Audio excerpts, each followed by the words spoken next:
Still getting pulled through. So unfortunate.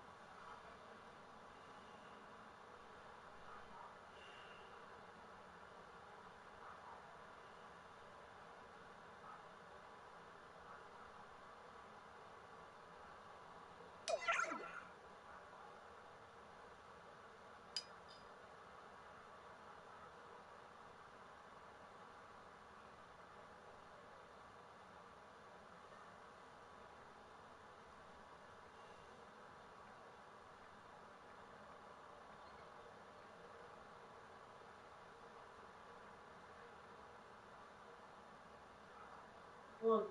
BBC One E-Family. MOTD Live. Scotland v Switzerland. 1930 to 22:30. DTV Terrestrial.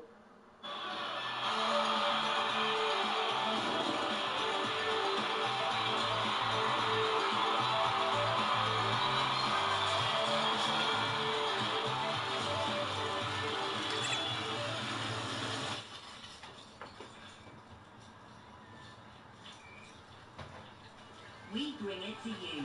Glastonbury starts Friday 20th of June live across the BBC.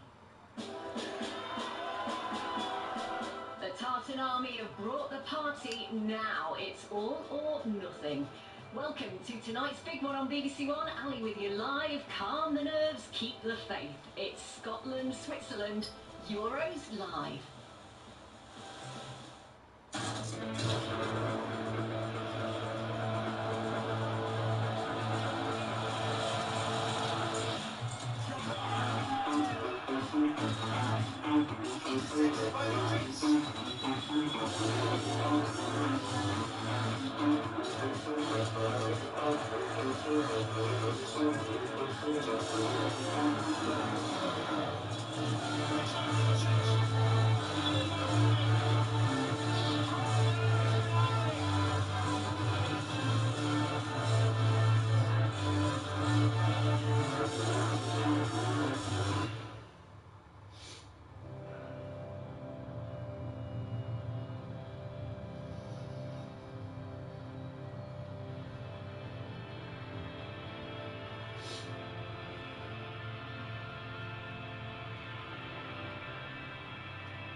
Long days since that chastening opening night in Munich. Steve Clarke and his Scotland side finally have the opportunity to put things right in this pivotal encounter with Switzerland.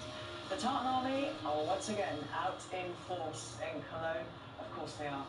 The Swiss were impressive in their opening victory against Hungary, and a win will see them progress to the knockout stages. Germany's win earlier means Group A looks like this. 4 points has been the target all along for Scotland, so it's crucial they get at least something from tonight's game. David Moyes, Rachel Corsie and Joe Hart are here to look forward to this one, but first to the all-important team news. And goalkeeper Gunn has said he wants to repay the fans that have stuck by the team after their heavy defeat to Germany.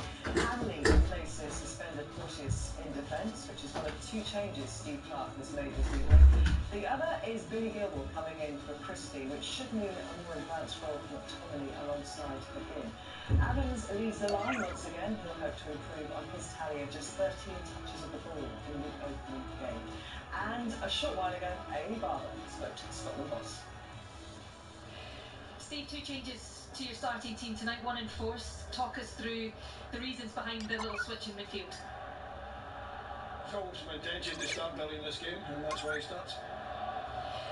how difficult a build-up has it been to this game?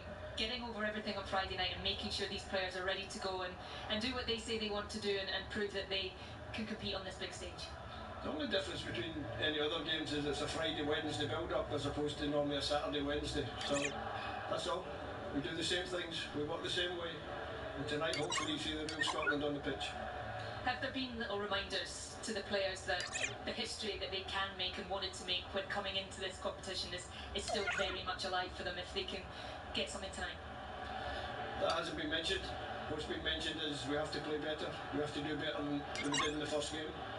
We believe that if we play to the best of our abilities, we'll get something from the game.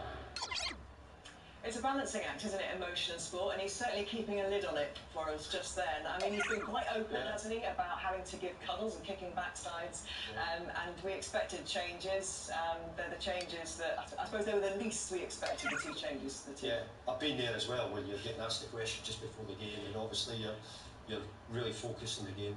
But yeah, he'll have to have gone behind the scenes and tried to pick the players up, but also probably given them a few warnings saying it wasn't good enough. Generally, the performance wasn't good enough, but the players will be well aware of that. They know the job they've got to do. Yeah, and hopefully tonight we see the reaction we're after. I think that's the least. The players have to show it, so I'm hoping that gives us that little bit of edge to get something from the game. Yeah, and I think I've been one of the people asking you those questions pre-match as well, so thank you for that, David. Billy Gilmour in, obviously he came off the bench against Germany. It wasn't really the match for him to show us, you know, him at his running and attacking best. But he's going to have to defend as well tonight, Rachel. We're not just going to see him marauding, are we, across the pitch? No, you're right, and there will be a lot of people very happy to see his name in the mix. I know he was somebody that a lot of the fans were excited to see, and they hoped he would be involved in the first game in a more positive way. But tonight he comes in. I think the biggest thing is we need to remember as well, he's a young player. He's not played that many times for Scotland. He's going to go on a fantastic career, we anticipate, but the job tonight will still be mostly defensive, and the few opportunities he does get on the ball, then we rely on him obviously to find those passes, those little... The guy he has to be able to create opportunities and keep the ball for us, and I think that was one area in the game against Germany we didn't do anywhere near well enough, and he is somebody who hopefully can help us just start those phases of the play. Joe, some of your former Celtic teammates starting tonight, some on the bench as well, and they have had 5 days to pick themselves up. You've been in tournaments, you've played for England where results haven't gone as you'd hoped. How difficult is it to kind of regroup and get everybody reset and find that positivity? I never found it that difficult. Like, these guys are out here to perform, they're representing their country, they realise the support they've got. Yes, they'll be disappointed how the game went, how they played the other night, but they know that to their core, that's not what they do. More often than not, so they know that if they get back to what it is on the training field, hard work in the classroom. You know, Steve Clarke was obviously very short with us there, but we know he's had a lot to say behind the scenes. He believes in these boys, they believe in him. The support have dusted themselves down. I'm looking forward to a really good night tonight. And we know that this is a team, Scotland, who had such amazing togetherness to get themselves qualified with 2 games to spare. Obviously, a famous victory against Spain as well. They don't have that kind of huge global star in this team. They don't have, as Wales did going into their Euros, a Gareth Bale. It's important that they do have that unity that they've been showing throughout the qualifying campaign. I agree. I think that Billy Gilmour coming in tonight hopefully will help us as well. But I do think that John McGinn, Scott McTominay, Cal McGregor, a lot of the players who are used to the levels and used to playing in European football a little bit more than others, I think they help Scotland. I think they've got to help everybody tonight. It'll need a huge team performance for us to get a result. But I like the way I get a better vibe about tonight's game than I certainly did in the opening game on Friday night. He was unwilling there, Steve Clarke, in spite of apparently quoting Linda Carlisle quotes. He's doing it the same way, dreaming the same dream, but he's unwilling to say that he's impressed upon the players. It really is kind of tonight or bust, isn't it? Because you can't rely on that 3rd place qualifying you with results going everywhere else and the goal difference. That is tournament football. You don't have a lot of time to make mistakes, and obviously in the first game we were nowhere near our best. I don't think we maybe thought we would get 3 points from that game. It's a difficult one to start to play the host, a team like Germany, but you can't waste time. This is a second opportunity. There will only be one more after this. We need to see a performance that gives us a chance to get points on the board tonight. And I actually think the fact that there was a lot of players felt that probably didn't have a good game the other night, that I think we will see a much improved performance and a totally different side. Because I think as a player you go away, there's a little moments you think about, you replay them in your head, and you've got to get after it, and I think there'll be a lot of players excited to get back on the pitch and show what they can do. Okay, well, Switzerland got off to a flyer, didn't they? And they're out there with 3 goals and 3 points.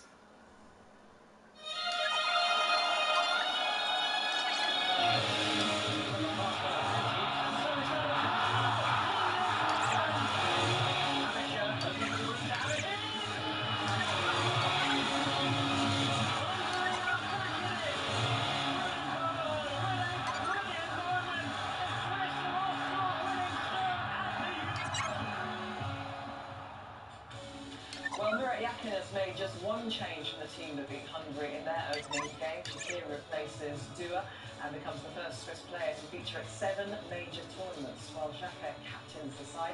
Freuler and Widmer are both looking away from missing their final group match against Germany. Xhaka, we know him from, obviously, in the Premier League from Arsenal, where he had a little blip, and then he came good under Mikel Arteta, didn't he, before he went off to Leverkusen, which has looked like being a really smart move. Oh, it's been an incredible move for him. Won the Bundesliga, and unfortunately we get knocked out the quarter-final of the Europa League with him. And he was doing really well at Arsenal.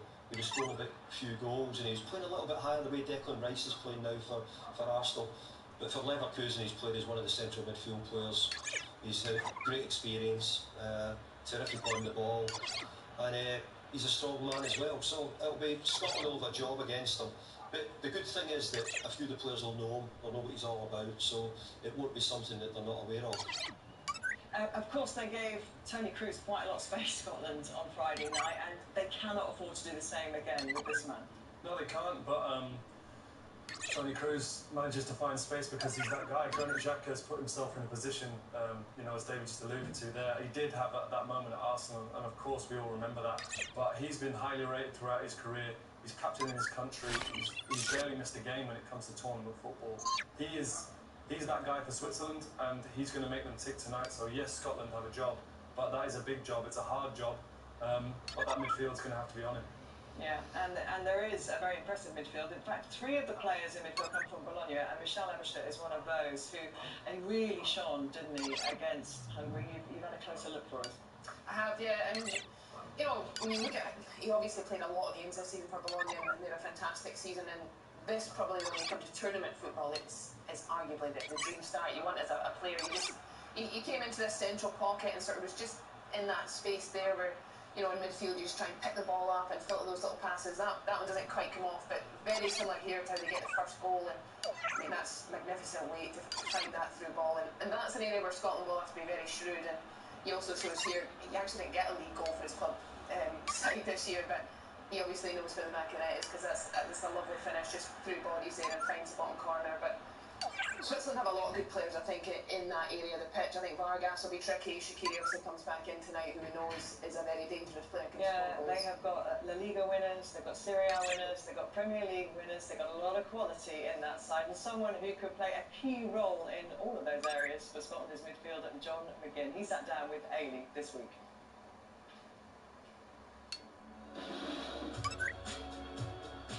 The manager said yesterday that he perhaps made a few mistakes, and I think sort of referring to perhaps giving you guys maybe too much information. Is it a case of maybe stripping it back and just doing what you're good at?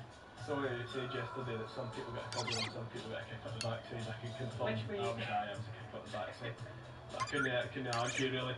Not one of us could have looked at the game on Friday night and went, I've done enough there. But we need to do the basics of the game well against Switzerland. We watched them, full of top players, so we know what they're capable of, and we're certainly going to have to be at our best against. Watch Scotland against Switzerland live on BBC One.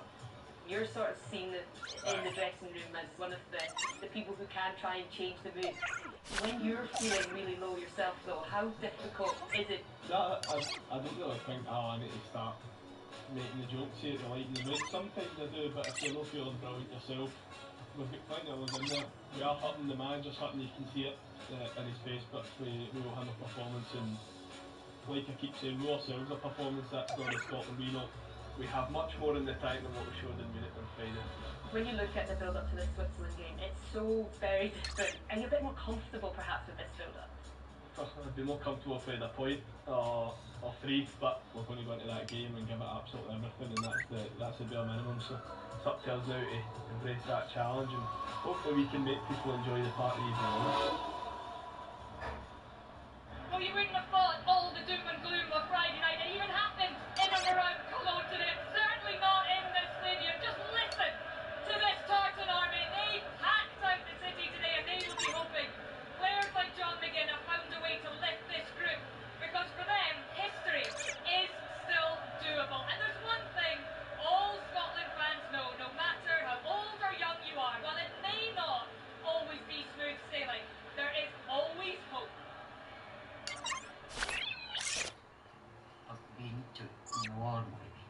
Spain, America, played in Estonia, Armenia, Kazakhstan, Georgia, France, and of course, I'm going to Germany. My name's Moira Brown. I'm 92 and a half, and an ardent member of the Tartan Army.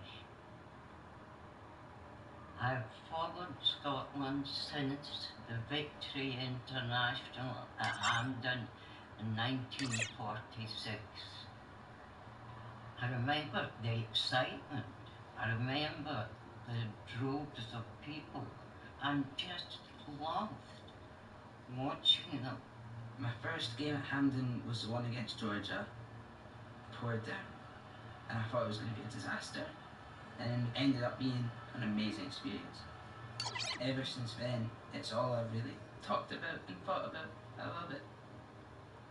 I'm Charlie, I'm 13 years old, I support Scotland, and I'm going to Germany this summer. I've never supported Scotland away from home, but I'm very excited to.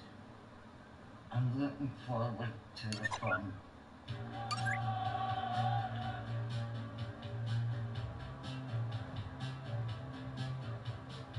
I was told if I went to the World Cup in '82, there may not be a job for me when I come back, so I really quite politely told them where they could stick their job, and off I went. Even if they're playing badly, I'll go, because things change. You know, there is quite a good feeling now, I think, due to Stevie Clark. I think we're amazing, as opposed to having one good player. Like some other countries, we're good all over the pitch. I like Andy Robertson. I would say possibly he's the classiest player. My favourite player is Lawrence Shankland, so I'm excited to see what he can do for Scotland. I like John McGinn. Just this, you know, come on, don't give up attitude.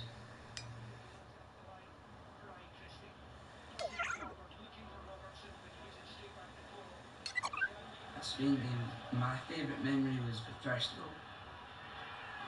What a finish.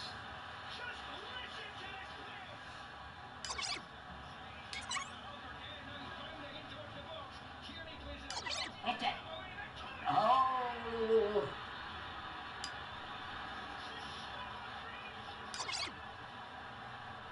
The Norway one was incredible.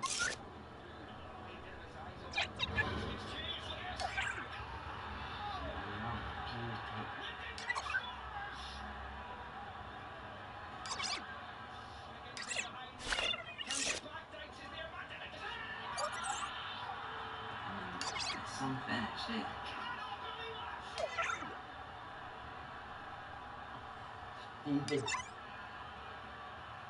If he had wiped to the smile on Fallon's face,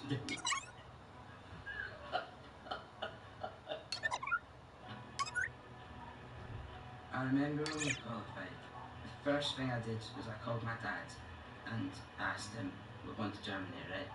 Because we had to. I will use my German that I learned 80 years ago. You need to try the local food and try and talk to people. If you don't know the language, you smile, you gesture, and if you respect people, you find you get back with a bucket load. I learned that being a Scotland fan, we have our ups and we have our downs. But I think because of how many downs we have, when we get our ups, it feels so much better and it feels like a reward. I always travel in hope, not exactly always in an expectation.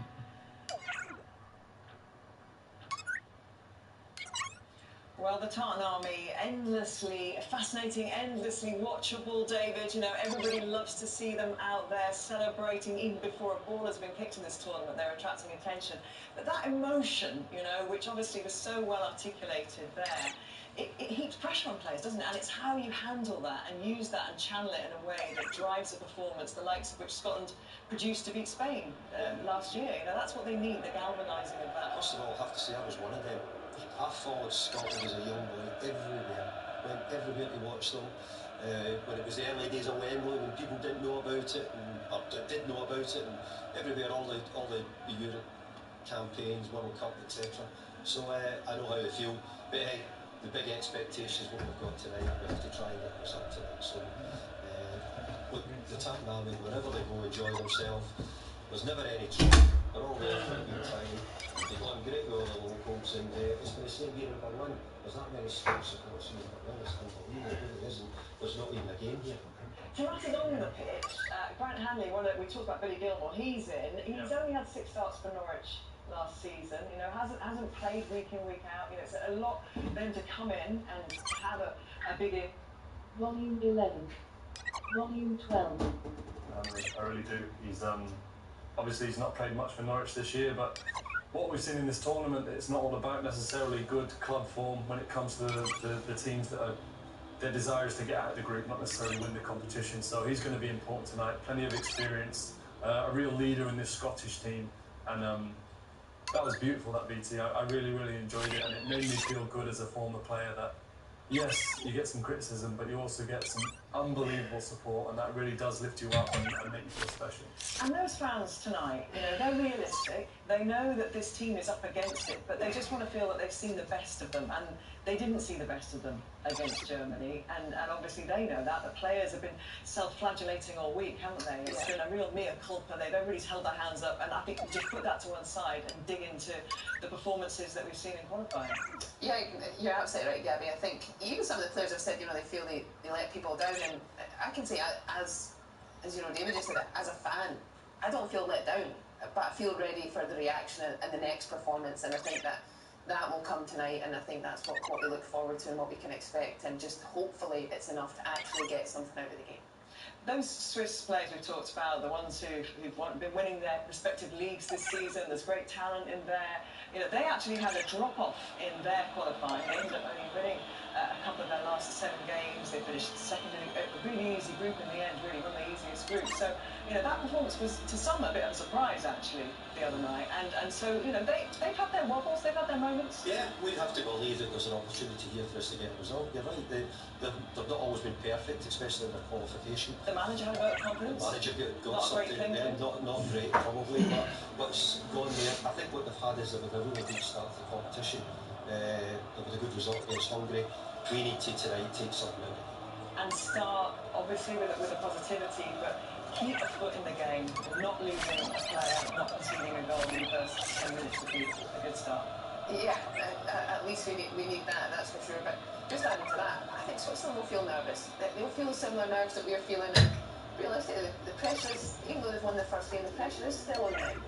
Go off rankings, they're not that far behind Germany. They're a very good team, they are experienced, but they won't probably fancy the fact that, you know, they know with a heavy defeat, they know they're going to get the reaction, and as a player, you know that means you have to be prepared and ready. So they'll feel the same nerves, and I think Scotland needs to remember that too and use that as much as they can to their advantage. Yeah, their destiny's in their hands tonight, Switzerland. Yeah, it is. They put themselves in a good position, but that's the beautiful thing about football. It gives you another opportunity, and Scotland have got that tonight. You know, tenacious, dynamic. They need to be ready to battle. They know they've got to stay in this game for as long as possible for them to then come to it. But obviously, they want to put Switzerland under as much pressure as they possibly can. But Switzerland are a team that do qualify in recent tournaments. They've shown they've known what to do. But who cares about that tonight? When you go out there, you're ready for battle and ready to represent your country. Rachel, David, we have a comment on Scotland? Come on, we need a big performance. Okay. Let's join, a YouTube one, I think we'll call that. Let's join our commentary teams in Cologne. If you're watching on BBC One Scotland, it's Neil McLeod and Neil McCann. On BBC One, James McCarthy is alongside Steve Barr. Thanks, Gabby. Evening, everyone. Switzerland, the last nation that Scotland beat in the European European Championship. What the Tartan Army would give for a repeat of Ali McCoist's winner at Villa Park in Euro 96 this evening. Steve Clarke knows the likelihood here in Cologne is that a draw is the bare minimum required. And yet again, they will be backed to the hilt by their supporters. As we pause, of course, for the two national anthems.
Absolutely deafening.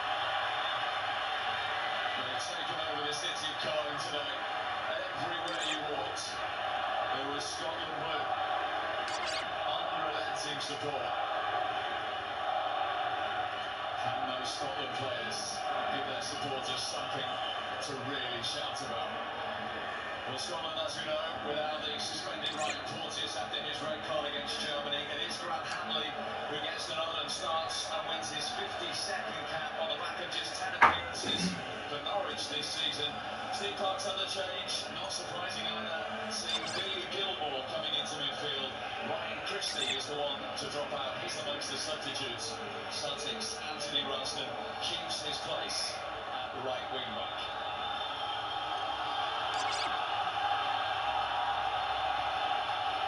Is Ivan Kuzliak. And his nice man in the middle, a regular on the Champions League scene at his first tournament.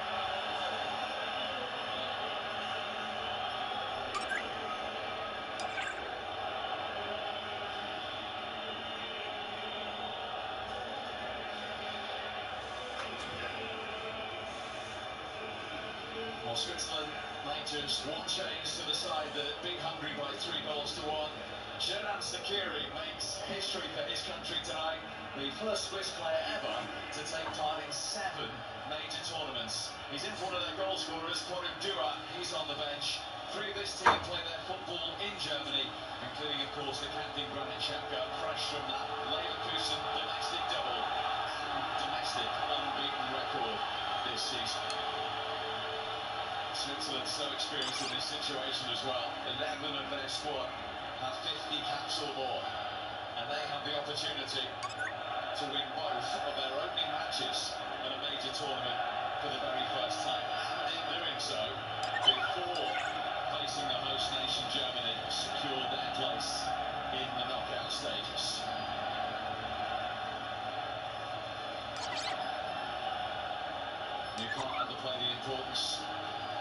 first football game for everyone connected with Scotland. What will their reaction be? They will get us underway. Can they bounce back in Cologne? Can they maintain hopes of being the first Scotland squad ever to progress from a group stage at a first major tournament? It's not much win, but it certainly feels much not loose. Jacob Frank alongside me. What are you looking for from Scotland? What do you want to see from them tonight? Well, quite simply, there has to be a better performance. I want to see an energetic side that when it's on, we go and press and get the best out of this team that have been absolutely magnificent under Steve Clarke. Shea Adams leading from the front, supported by McTominay and McGinn, who know the goal threat, they can pose. We want to see Billy Gilmour getting on the ball, dictating the play, likewise Callum McGregor. And of course, we want to see that magic that comes down the left-hand side between Kieran Tierney, Andy Robertson, Tom McGinn and Callum McGregor all get involved in it. Most of all, I just want to see Scotland win. That was Tierney before the whistle went on Dannon Joy, who is leading the line tonight. To say one of their goal scorers left on the bench for Switzerland.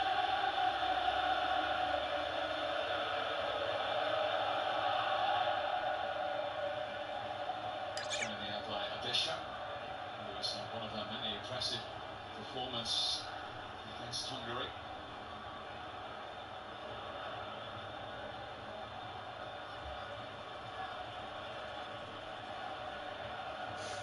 Akanji into Ndoye. Newcastle's Fabian Schär put under good pressure by McGinn.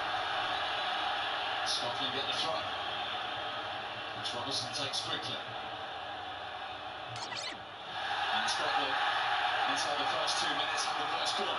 That's exactly what we're asking. John McGinn initially put the pressure on Schär to win the free kick. Kieran Tierney throwing it in early, and John McGinn getting that corner. A good start for Scotland.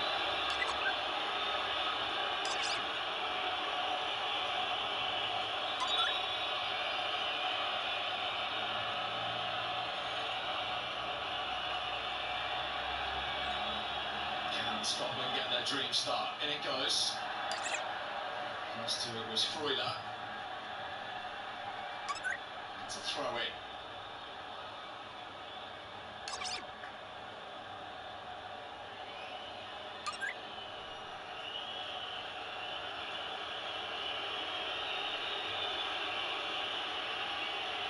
Signature as well, terrific.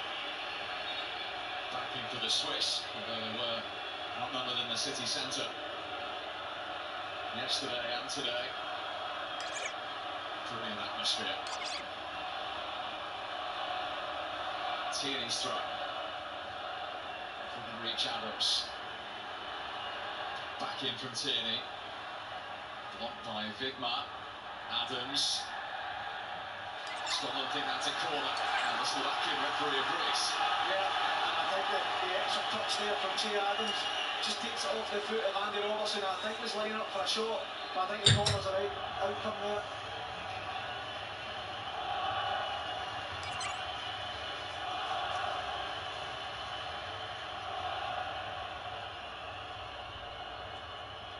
Switzerland, everybody back. All but one inside that penalty area.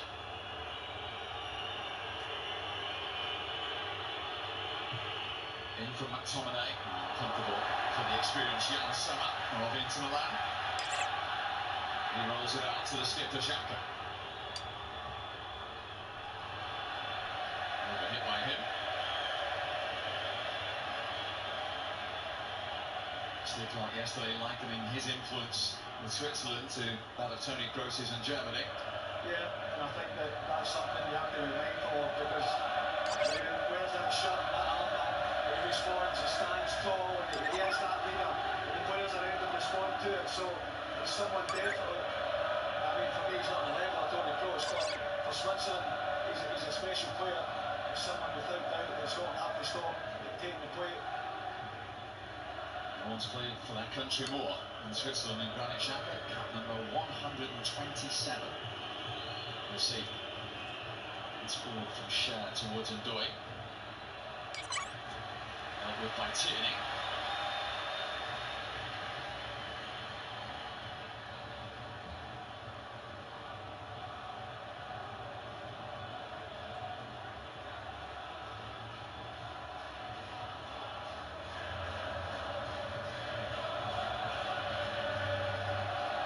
the experienced Ricardo Rodriguez.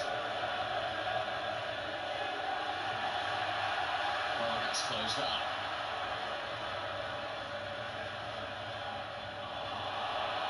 Given away by Hanley.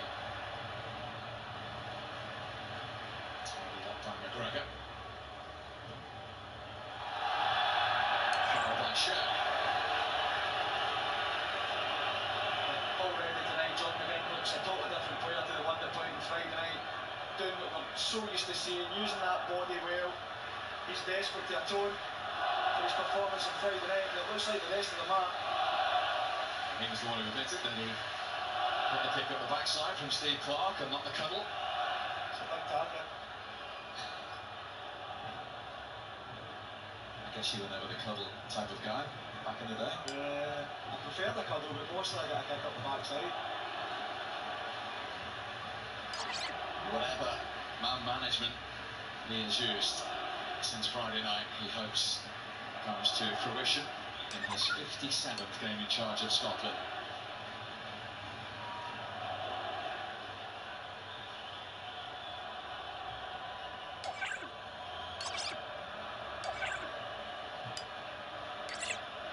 One from Cher.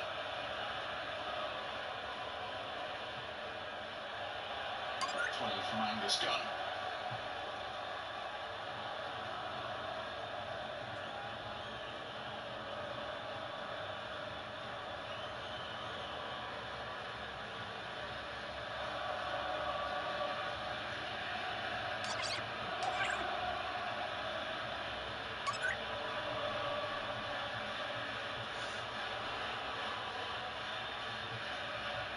Cher. It's a three.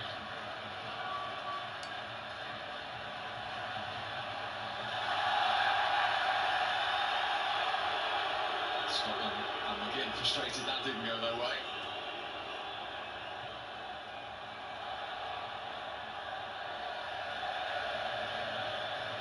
Scotland are trying to press Switzerland high up the pitch, and Switzerland are showing that they're a good team as well. They can play through it, but I still like the approach for Scotland. It's more aggressive, it's much more like the Scotland I'm used to watching.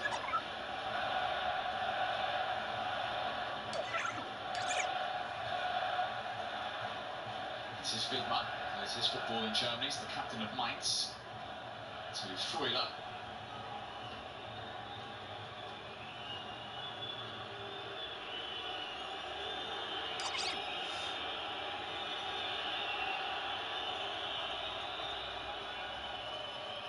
Jack.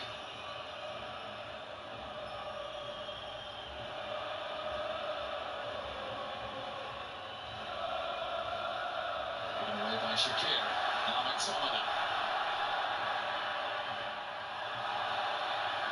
Marcus Rodriguez with the sliding tackle.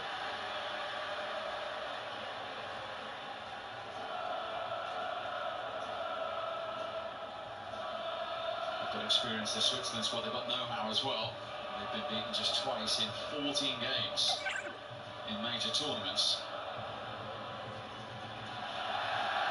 This is Widmer. Space to run into, Hanley going across, and he's thankful for the heavy touch.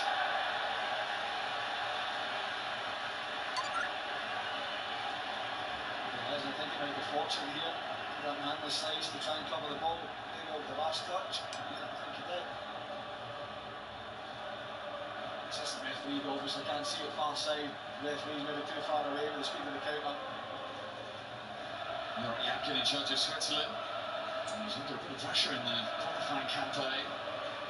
He appointed a new number 2, Giorgio Contini. They switched to a back 3. And they were unbeaten in 5 since doing that.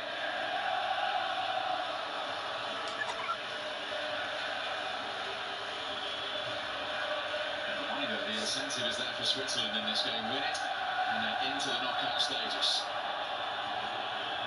Got a free kick there. Quite bizarre that Kieran Tierney's lining up to take that goal kick.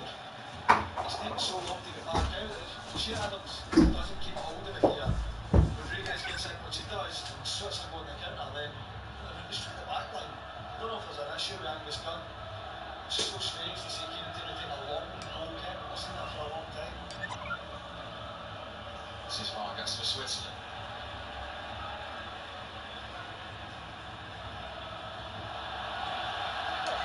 It's now Switzerland throw.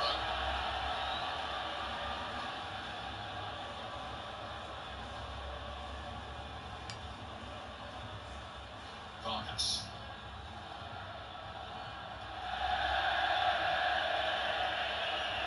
Two Scotland players in front of it.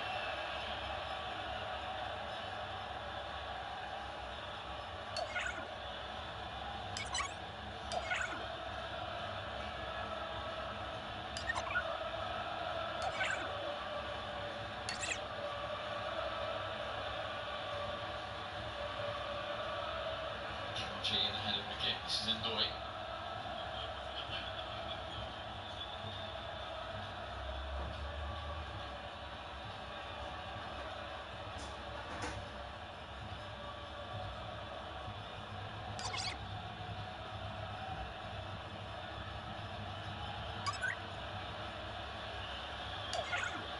Certainly higher up the pitch already than they were on Friday, James. Yeah, they are, and I think that had to happen. You know, the strength at McGinn and Tommy's playing in the front foot, going in, particularly John McGinn for Scotland, going and pressing people, leading the press and bringing others with them. And I think that had to be the case. You can't sit here, come here and walk and sit and wait to be beaten and play with fear. You have to play with a bit of freedom, a bit of bravery, and I think they've started doing that. But I think Switzerland's showing they're a good side, and many of them potentially surprised. They're very hungry, but they're showing them exactly why tonight.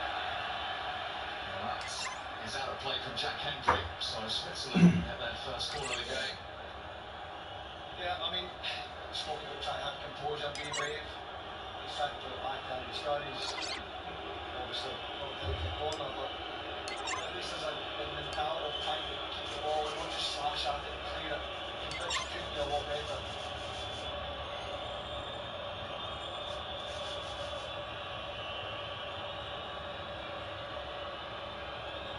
Short from Shaqiri. Free. In from Shaqiri. Away by McTominay. Gilmore. Lovely touch from him. Robertson on the charge. Shea Adams to his right. Adams is still waiting for the cross here. It's back to McTominay. It's deflected in.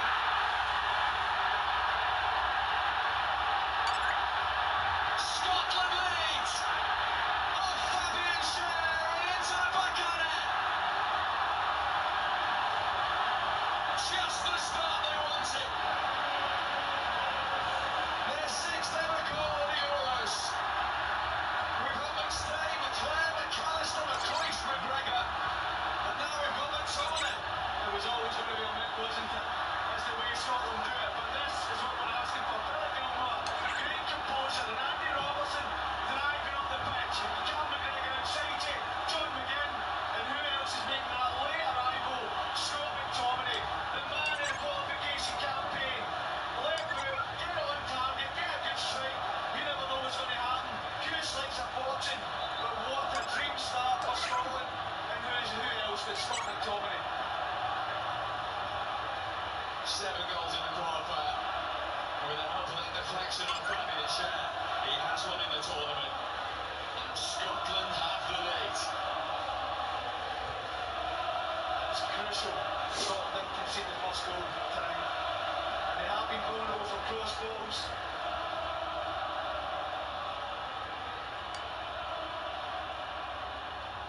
Vargas from Switzerland.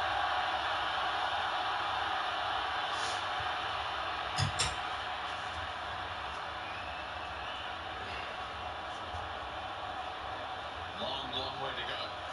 But that's the first tiny mission accomplished. Get the first goal. Yeah, certainly do not concede the first goal early as well, and that's what they've done. As I was just saying, you know, Scotland have been really vulnerable from cross balls, and when Switzerland work it, you can see why. They work the opening, try and move people about, try and, you know, expose that vulnerability. But then you see the strength that Scotland have. Andy Robertson powering forward, Scott McTominay making up the ground, John McGinn, Cal McGregor, exactly what you want to see. And playing with that freedom, that bravery. That, of course, you always have to work one end of what's behind you. Sometimes you just have to go. Robertson stops. Shaqiri trying to thread it through to Ndoye, but Tini had that under control. He thinks it's a foul. It's a Switzerland corner. it's far from ideal, but the last time a Scotland player kicked out from a corner, the next action is a goal for Scotland, so let's hope it's a theme that Steve Clarke's been working on. I'm loving that attitude, Paddy. But the Kevin does really well read it because you know that obviously the pace, and it's just a miss hit again. Does really well on this side. Going to have to go and defend this corner now. Indirect this time from Shaqiri. McTominay does exactly that. And then back in for Rodriguez and wide of the target. It wasn't as good an outcome as the last one, but you know, certainly Kieran Tierney with the lead, but that's going out for the goal kick and trying to make light of it. And the whole ball playing out and playing back and make sure that they're not just playing the ball, but if you're going to do it, you have to get it right. You can't keep getting away with it. But certainly, even winning the first contact, no chance. Absolutely no chance of having on goal. That was clearly on target.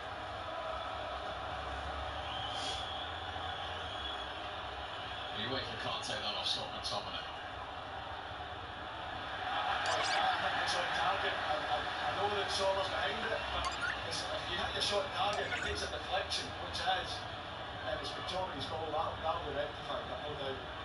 McFadden has spoken. The main thing is Scotland are in front here in Cologne.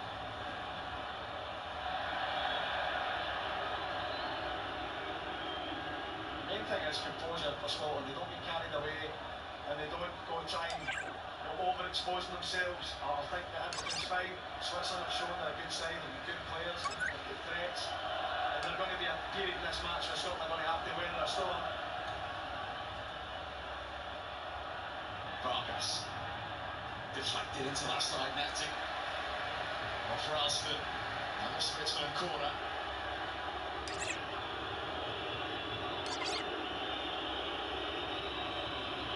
Forward in quick succession.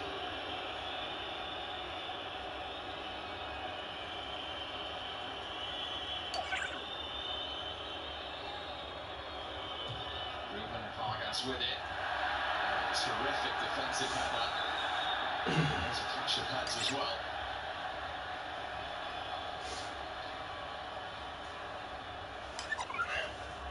It's Hanley and Cher, I think.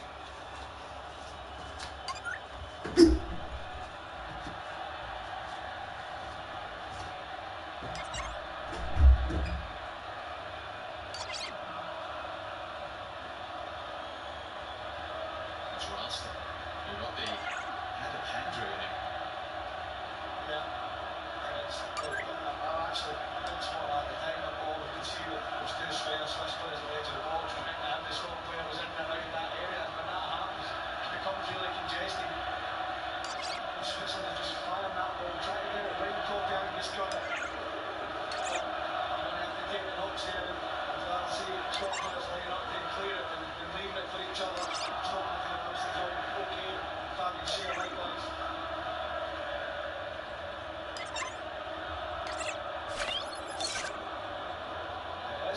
Let's see if this is on target or not.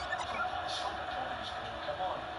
It's not, I mean, ideally he's looking for the corner, similar to his strike against Spain at handed. Cher will want it. He shouldn't be getting it either.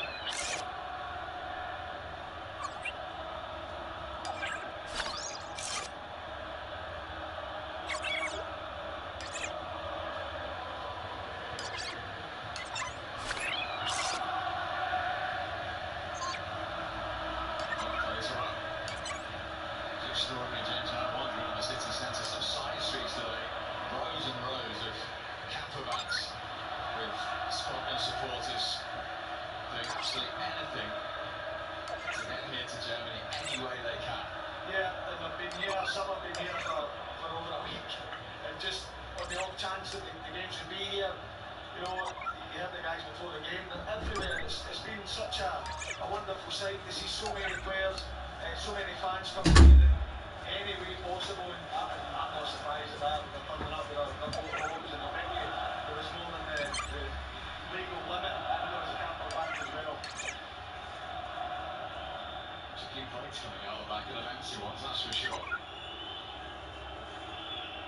Both players are waiting to come back on incidentally.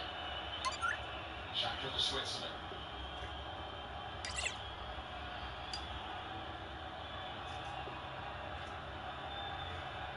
Bishop. Back to Akanji.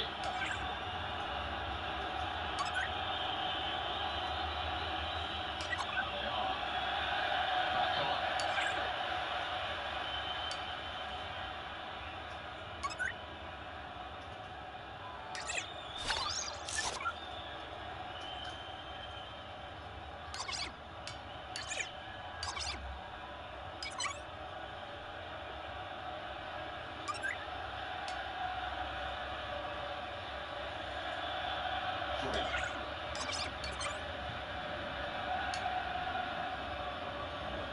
Shaqiri, looking for Dittmar. Robertson going with it. Another Switzerland corner. Yeah, I like the sort of understanding long pressing, but it's not just running about aimlessly. There has to be control. You have to force the ball into the area you want to go to, and then you go smart that press. Something then goes to the area, the ball is played in behind, and then Andy Robertson is having to go and defend. I'm not comfortable with it. I don't know if it's not getting away. But so far, they've defended very well. Looking to continue that here. Shaqiri's delivery. Hanley Sam. And Hendricks and Robertson's clearance.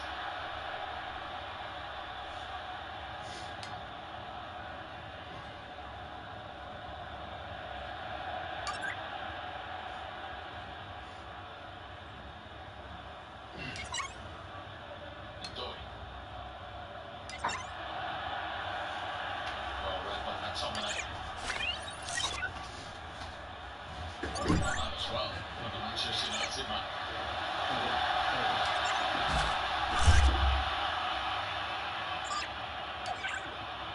Robertson, playing low.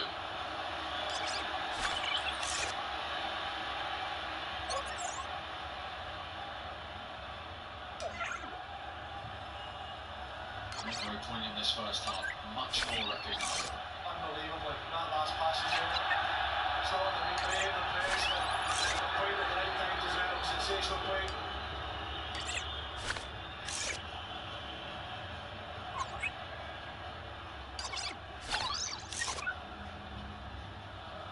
Bishop.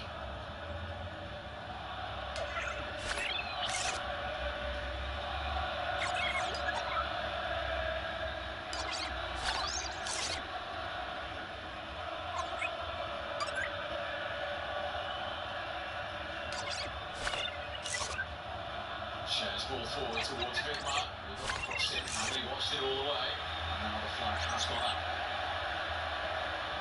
Yeah, it's on. The flag is up, and to me, it didn't look offside, but it's still an area that the Swiss can't exploit. Keane just stepping into play there. I don't know if he needs to because Grant Hanley's just inside him. He could be that one. He could stay in his position and block that pass off. That'll make it a much more difficult one, but in any case, the offside flag is up.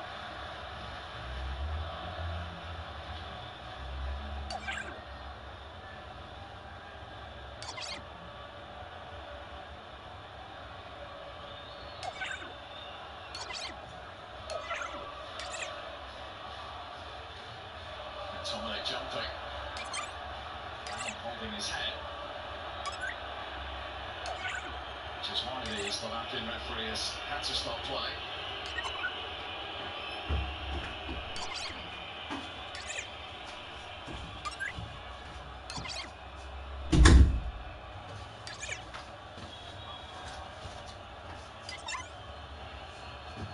Well, you couldn't really see from the other angle, but you can see clearly there that it's the ball off the back of the head.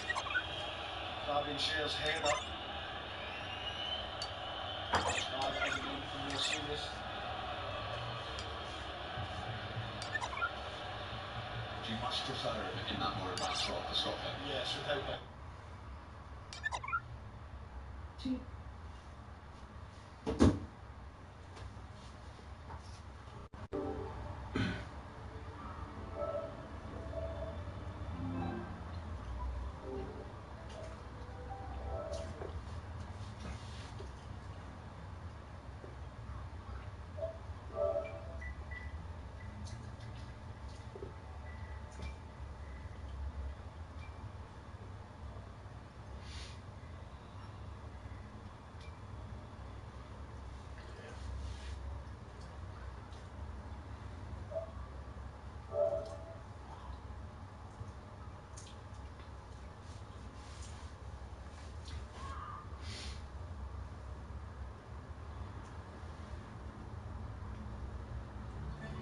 Spitzlin with the ball.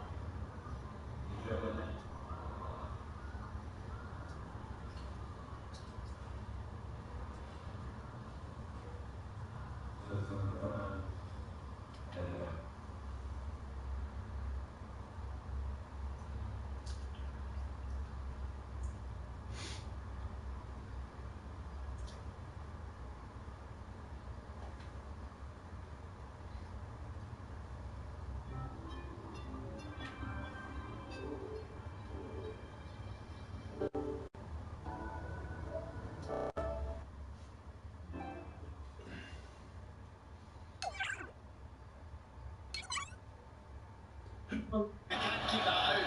It's a dreadful error from Anthony Ralston. But you have to applaud the finish. Magnificent goal.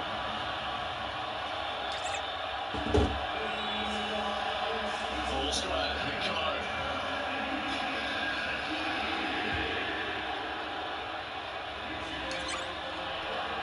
32nd goal in international football for Xherdan Shaqiri. We remember tonight becoming the first Swiss player ever to appear at 7 different tournaments. Something of a surprising inclusion, actually. Yeah, it was. Getting out well. The Swiss played against Hungary. But, I mean, we all know his quality. We know how good he is when he's got the ball. And he can produce moments of magic. I wonder if it was that ploy. Switzerland's first effort on target. In the back of Angus Gunn's net.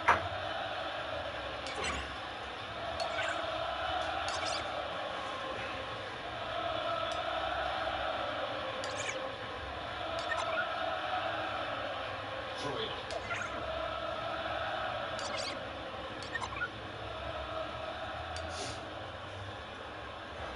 Vargas. Lifted in by Rodriguez.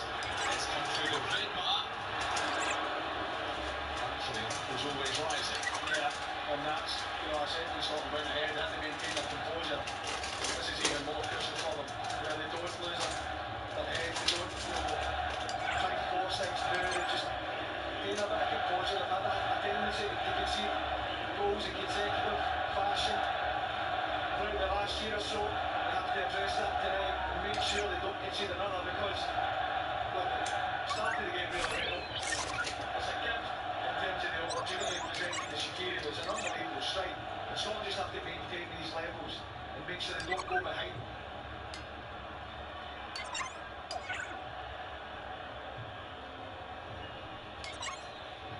Forward from Handel, then from Shaqiri. Back from Tierney.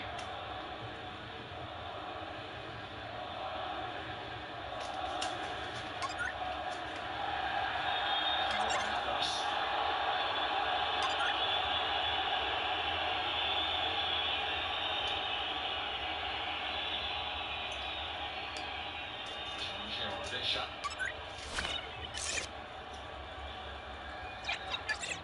Shadow's protesting his innocence that there's no touch. There might be a slight one.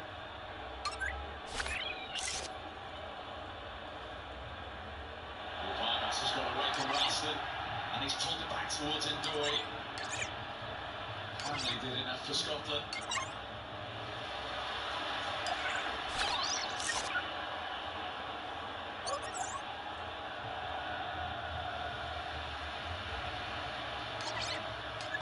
Tierney.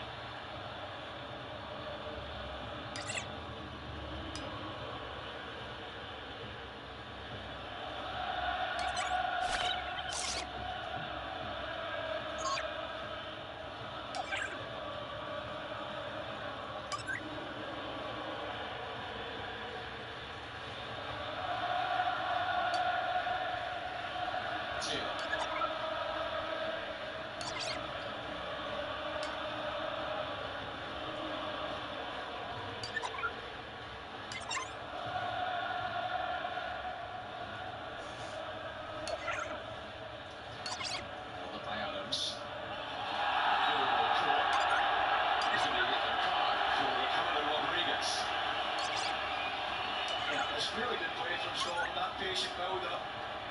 And I mean, he bounces up as if he's not touched him. He can have zero complaints there for me. Great play, great link-up play with Adams and Gilmour. And that's better, that's maintaining composure, grabbing control of the game. He isn't one of the two.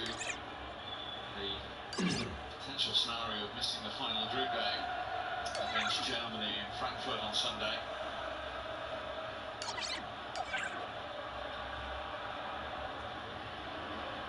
Zimmerman has to play on a yellow card here.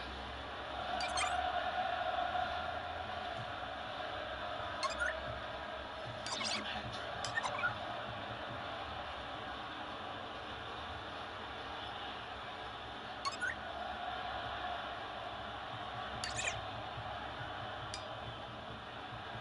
Shaqiri's touch was a clever one. Xhaka found Ndoye. This is Vargas for Switzerland. Now Ndoye on the overlap, stepping inside and denied by Gunn. Big, strong man from Angus Gunn. I've seen some sensational goals here in the tournament so far from outside the box, but that would have been one of the best in terms of team play, outstanding play from the Swiss. And Angus Gunn, a lot of criticism for his performance the other night. It's a big save at a big moment for Scotland.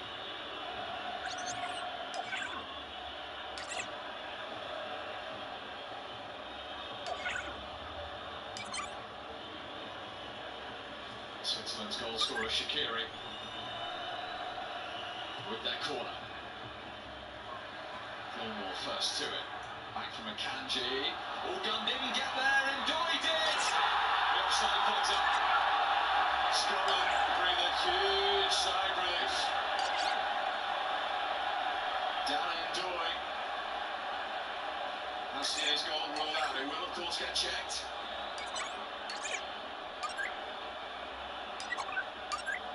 Yeah, I think he is. I think he is. I know it's difficult, you're never straight along the line. In any case, I think the potential handball in there from Ndoye as well. When he takes that touch.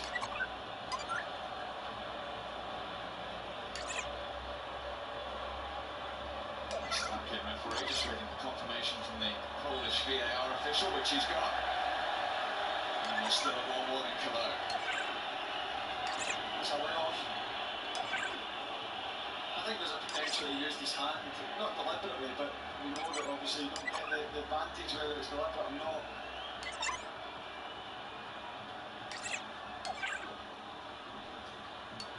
Adams makes something of that, tidied up by Shea. Then Gilmour, no foul. Much to Scotland's frustration.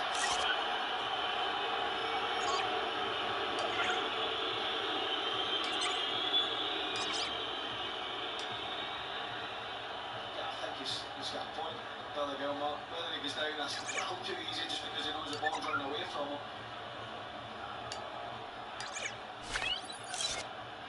29th Scotland cap tonight for Billy Gilmour, who's 23. He's yet to play 90 minutes for his nation.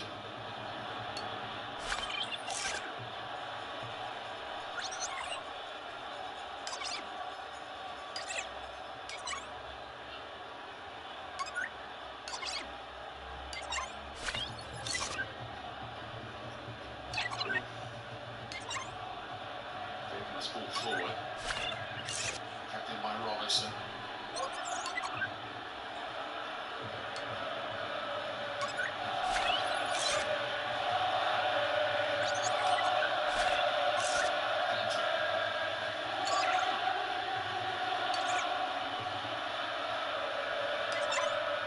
Again, like McTominay, just showed too much of that to Akanji.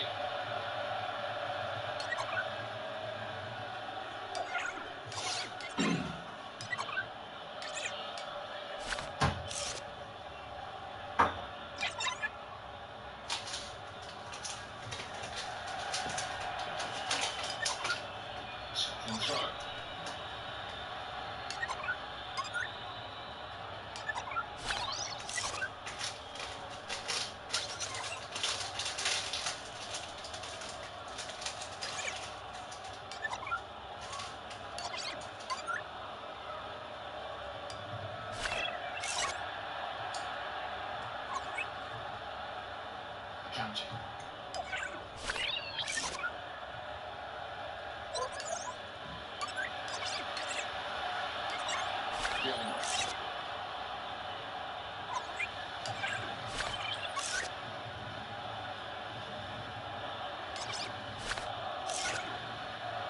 Obviously, he's always going to play in this game, no matter what happened against Germany.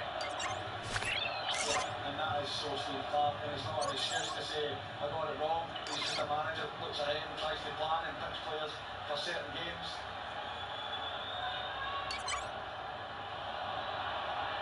McGregor. No free kick.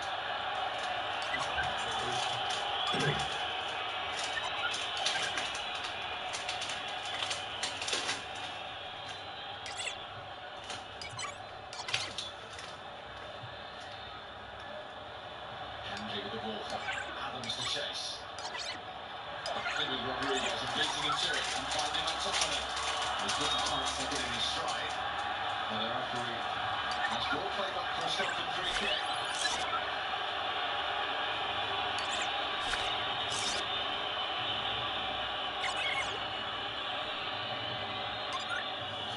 Rodriguez, the offender, on that yellow card. It's Freuler who knocked him out. Allen.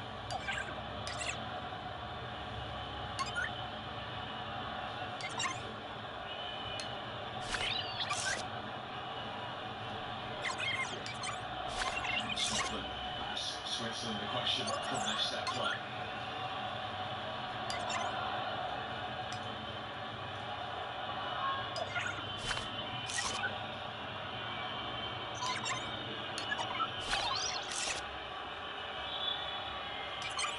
In from McTominay. Helped on by Hendry, headed back, and the whistle's gone anyway.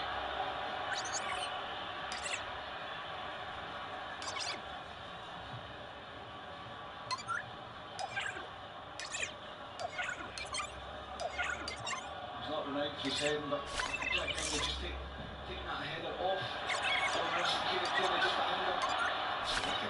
In from McTominay just to nip in and win the ball there for Scotland. Gilmore. Straight to Chapman.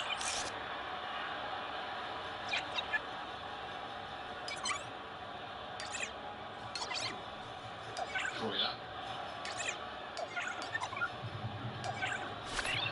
McTominay again. He's certainly doing that job around Granit Xhaka, stopping that the influence.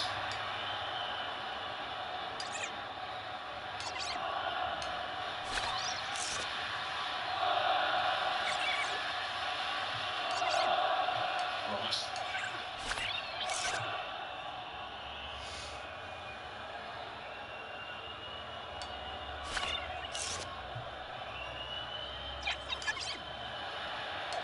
Nice take from Adams.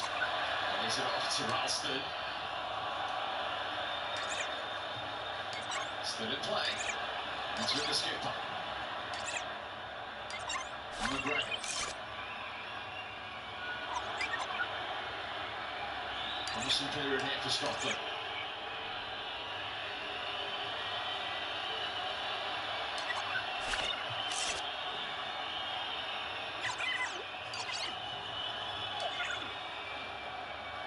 Bender.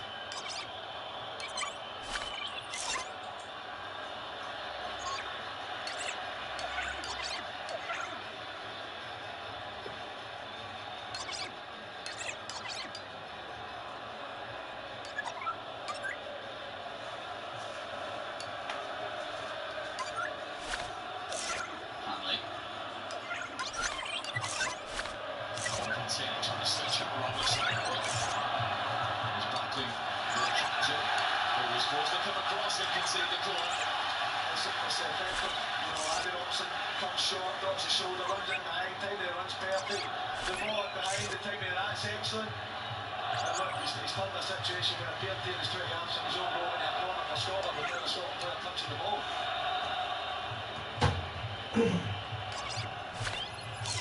Scotland's third corner of this game.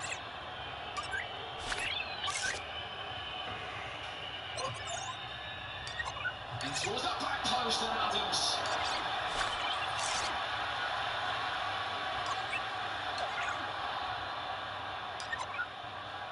No issues in the end for Jan Sommer at his near post. And Scotland are going to get bodies back. Too strong for Ndoye.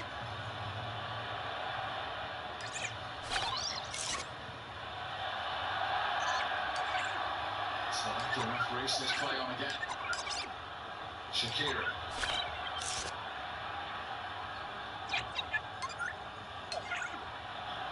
Ndoye. And they're beaten away from Gunn after the effort from Granit Xhaka. Back into that Scotland penalty area. It's Switzerland's turn to have some pressure. Adisha. Gilmour closing down. Scotland need to make sure they don't concede here. They have had a lot of possession, but Switzerland now starting to take control. Ndoye.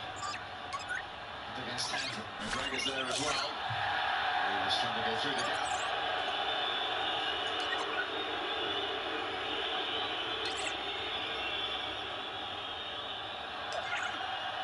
Vargas and the flag is up. That gives me an opportunity, of course, to tell you about England's second game, which is tomorrow. Earlier start at 4 p.m. against Denmark.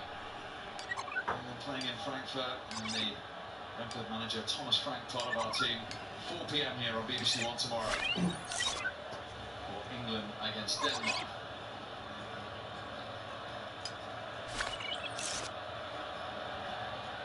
Confirmation from the earlier one with Ndoye. Yeah, that's when you say you can't really tell when you look along the line. And thankfully, when you have the technology, for Scotland, that was the correct decision. Maths.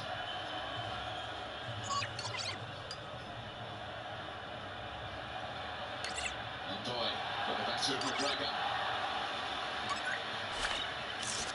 That's it.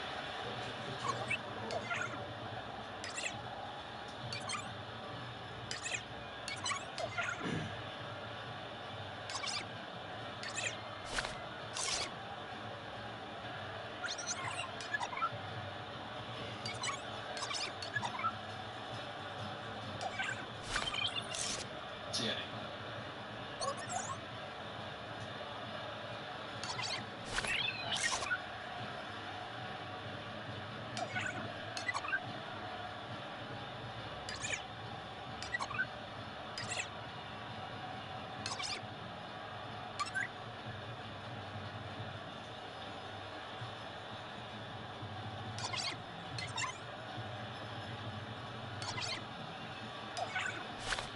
Interesting watching the Swiss here. They're really engaging when it comes up the left-hand side of Scotland out to the left side of the centre-back and out to Andy Robertson. They're really trying to force that out to the right side so they can go and put pressure. Having watched the game Friday night, obviously Scotland struggled down that side. But it's interesting to see them do that. Final minute of the first half in Cologne.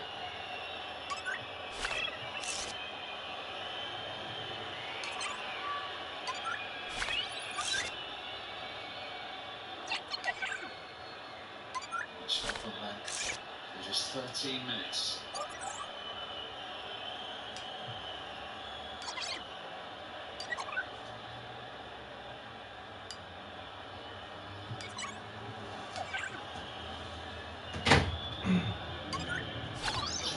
Of time to add on at the end of this first half.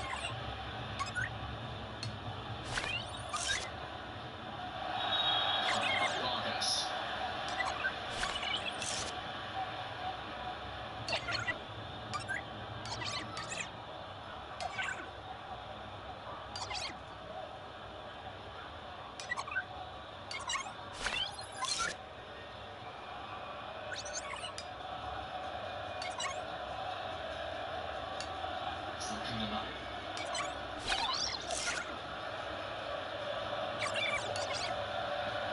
Let's not lose.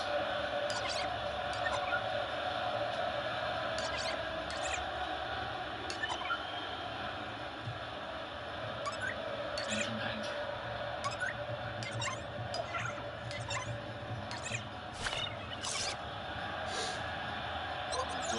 towards the referee. He isn't interested in anything. No, and he's looking for it when he's made those runs down that right channel for the Swiss. You know, it's happening for Scotland players to see him getting frustrated at it.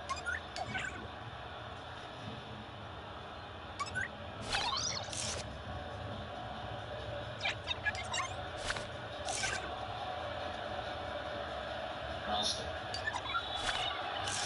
Foul by Abisha.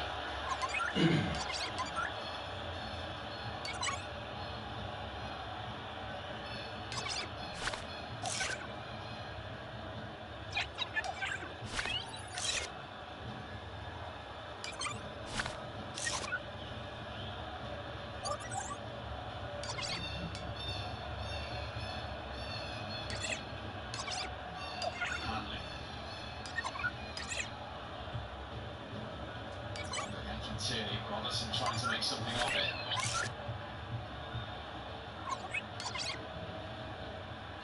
Akanji.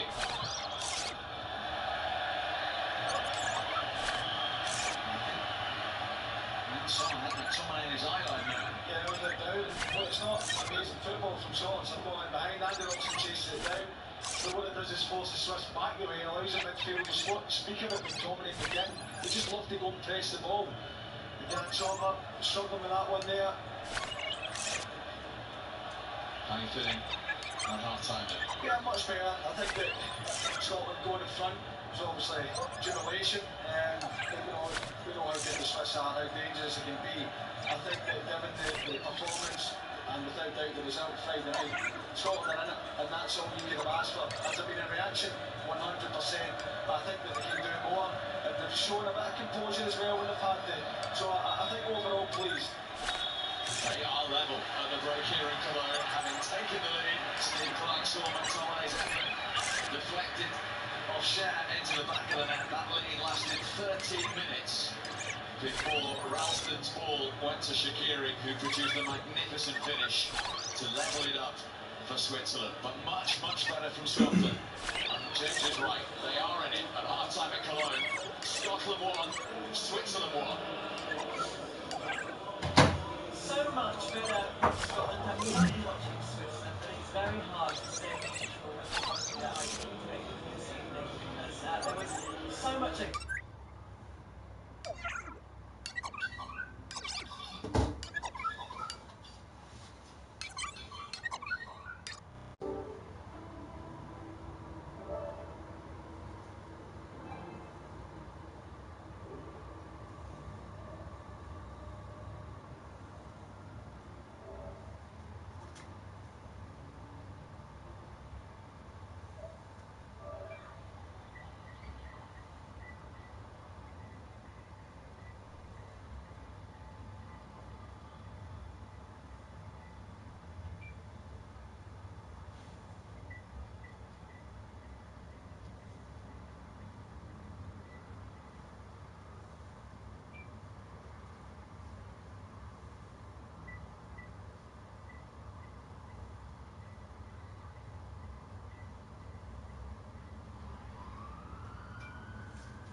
1.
BBC One Unli.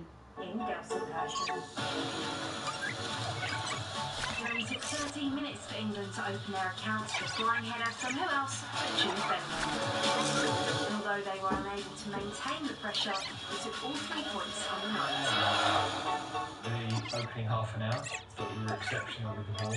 We looked a real threat. We didn't control the game in the second half. You know, we made too many errors with the ball.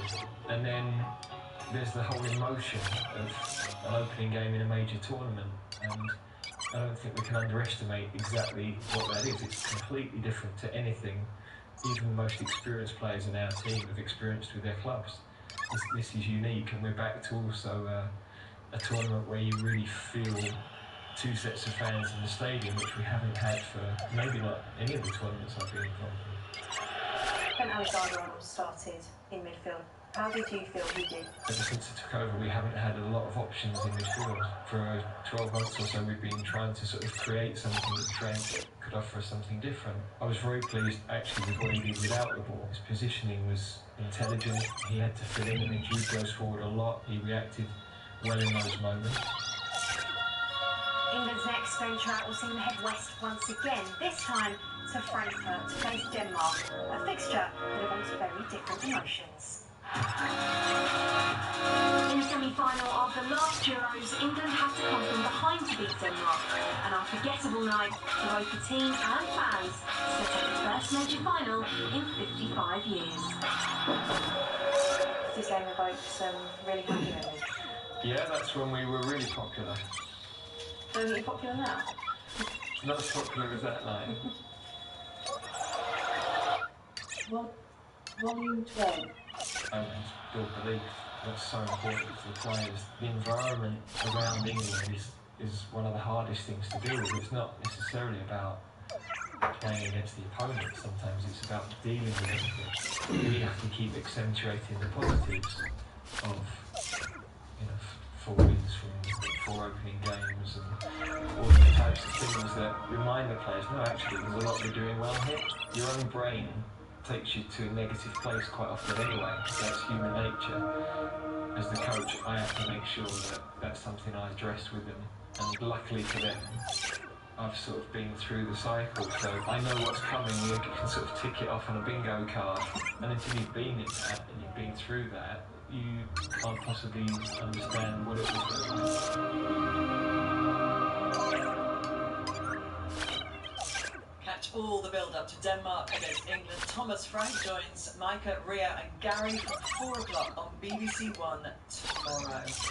Tonight, though, we are focusing on Scotland, aiming to take at least a point, hopefully a win if they come out in the second half against Switzerland. James McFadden celebrating their opening goal. They took the lead, and it was just the kind of performance and certainly the half that Scotland needed. And James there, I think, echoing exactly what was going on in that stadium around you, James, and all over Scotland as well. You've had a few moments now just to kind of compose yourself and think about that first 45 minutes. It was exactly the kind of response Scotland needed.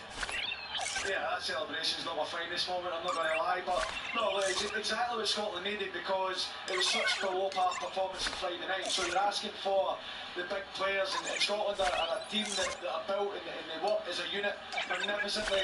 You're expecting them to turn up. You want to see energy, you want to see players running forward, you want to see, you know, players flying into tackles, and we've had that in abundance. We also want to see control of the ball, and I think that latterly we got that towards the end of the half, and hopefully that's given them the confidence to go and really approach this second half, more of the same, and get that winning goal. Of course we'll take a draw, but we want a win.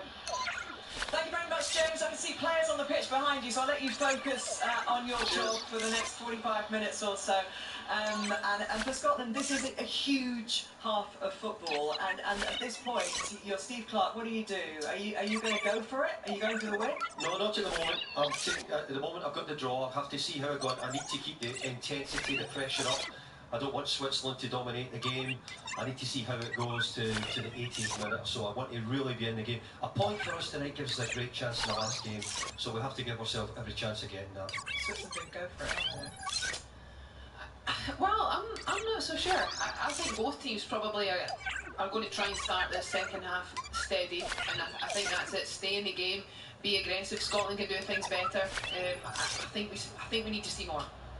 Okay, I sense nerves, so I think maybe we should get over to Cologne. Let's go and rejoin our commentary teams, Liam McLeod and Neil McCann on BBC One Scotland, and on BBC One, it's James McFadden alongside Steve Bauer. Nerves here as well. Cabby, don't worry about that. Steve Clarke looks calm as he comes out for the second half. Neither coach have made a change. Will we see a change in this scoreline in the second half? Scotland have scored more than 1 goal at a European Championship for the first time. I have another one in this game. It will be Switzerland. You remember that no win qualifies them for the knockout stages to get us underway in the second half. First time in their history they've been at 6 major tournaments in a row. And they've been in the knockout stages of the last 5. Only France can match that. Scotland are right in this. Ndoye. Play from Tierney.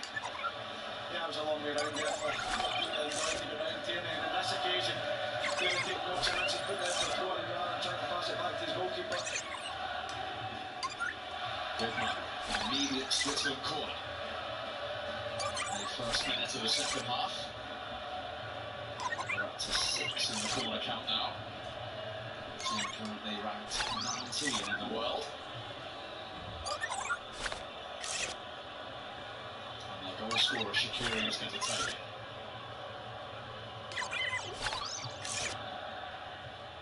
Well defended again. And McTominay. Vargas off McGregor, another corner. Yeah, it's a bright start from the Swiss, you know, getting the 2 corners. And we know how dangerous they are. We've spoken about Shaqiri and the quality he has. His delivery's been excellent. And so far, Scotland have been able to get first contact, which is taking the ball through and control after it. This one's gone short to Ruben Vargas. Now in from Shaqiri. Off the head of Hendrick. Third successive corner. However, the offside flag was up before Hendrick's header. See why, you know, the Swiss are trying to work it. It's not in the first half. It's not a vulnerable form cross ball, so they're trying to just move it back to Greggs and try and see if they can catch someone sleeping. Yet to do it so far, Jack Kendrick, that hand of getting to the open position to Hendrick gets contact, it's offside anyway, but it's still a massive threat.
I didn't think the referee was going to give it. Like, this is incredible. He's trying to get him doing what he does best, backing in, using that physicality.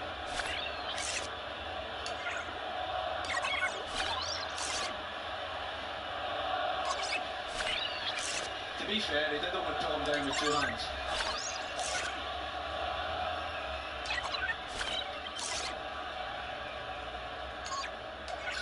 Robertson, free kick for Scotland.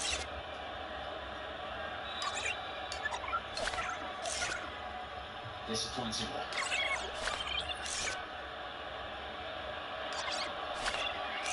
And all the way back to Angus Gunn.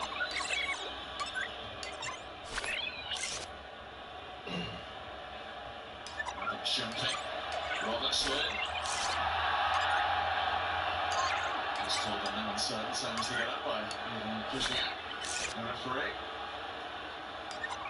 Yeah, Froiler's telling the ref that he's dived. He's not dived, he's went down maybe a little bit too easily. Froiler's not daft, you know, he puts the left hand out.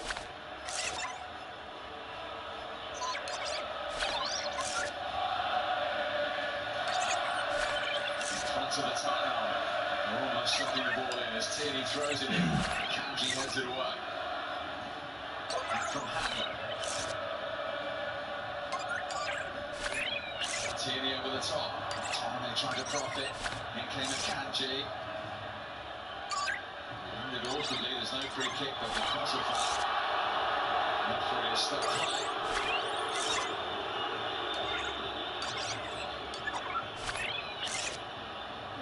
Frustrating for Scotland to stop the play, but you can see he's in a bit of discomfort. Tomlinson just gives him a little nudge as he's jumping, and it's the fall. So when a player lies down that long and inside the box, I think that the referee would give him time to see if he could get up.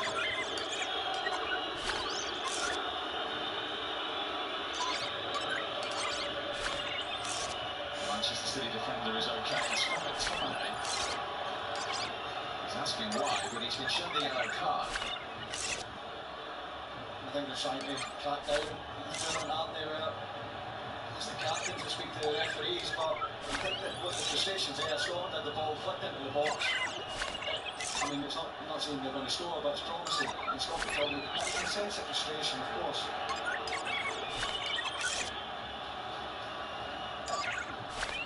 In from Hanley.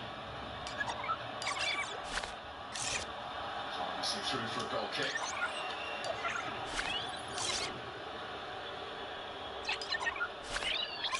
Just feel that tension in the air.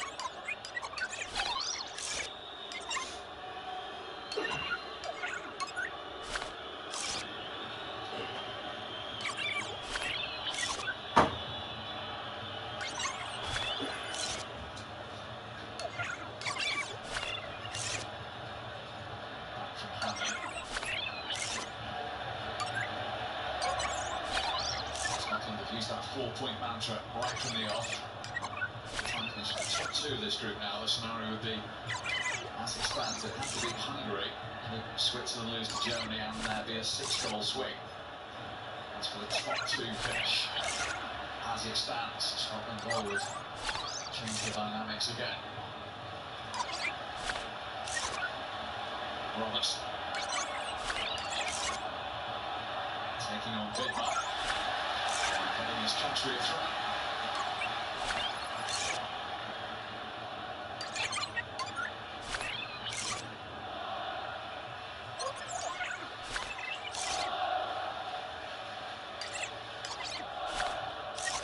Will Hendry, almost an uncomfortable moment. Hanley slipped as he cleared it.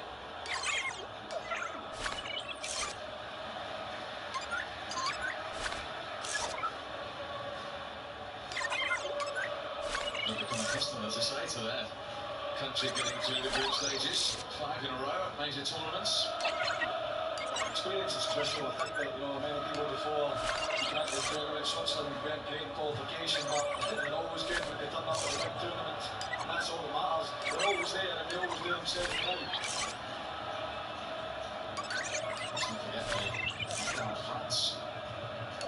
Penalties, I watched that one in the last Euros. It was only penalties in the quarter-finals that beat them in the end against Spain.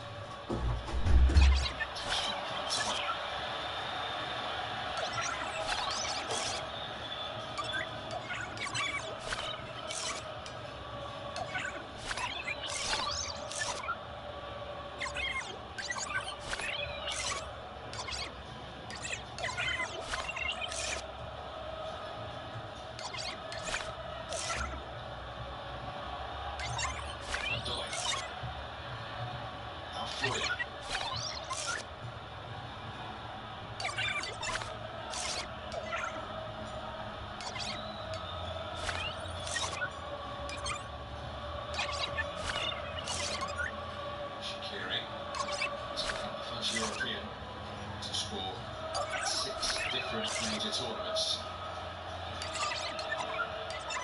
Playing MLS with Chicago Fire. He's had some great double Champions League winner as well, remember, with Liverpool and Bayern. Yeah, I think when you see his name in the team, you're a bit surprised, but then you get to see he's still on 32, and he's a moment of magic. We're accustomed to that, aren't we?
Martin.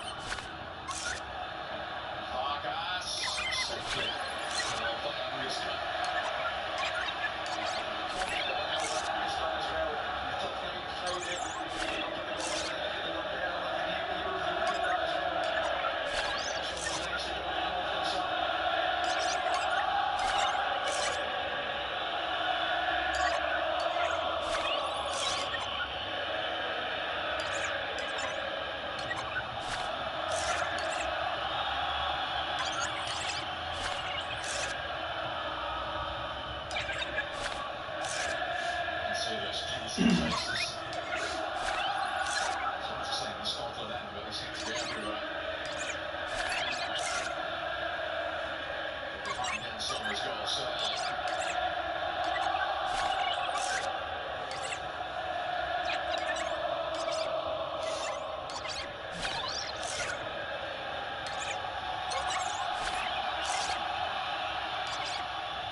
Pass forward, and Doyle is brilliantly shrugging off doing a brilliant save from Angus Gunn. He spreads himself, gets his right hand to it. It looked like a bad miss, but it's a really good save from Angus Gunn.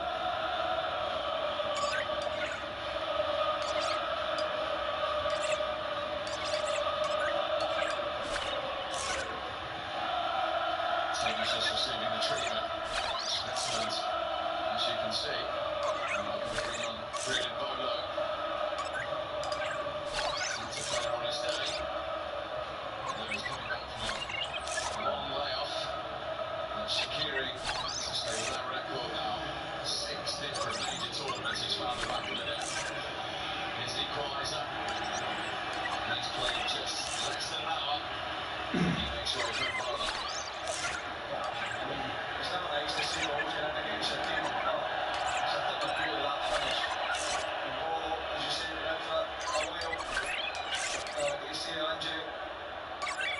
Tierney is really struggling here.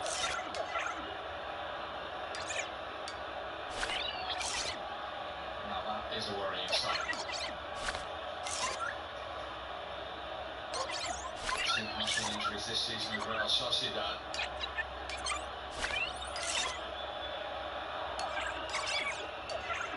You see there, behind the extension, he starts catching the ground. The leg straightens just here, and as you say, he's had these hamstring problems. It's not a good one for Kieran Tierney.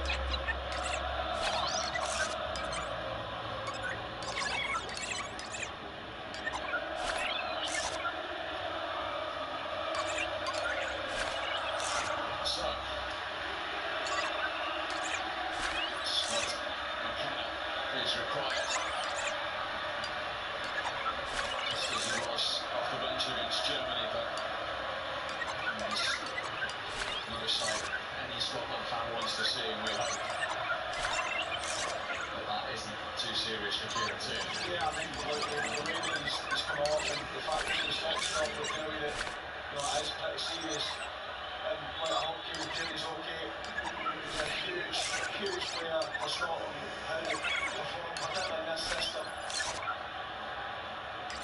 hopefully it isn't as bad as it looks.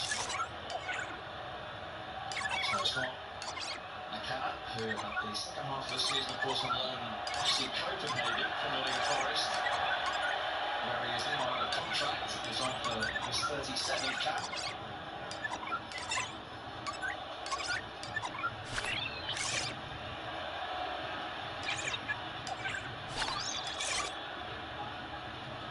Switzerland throw.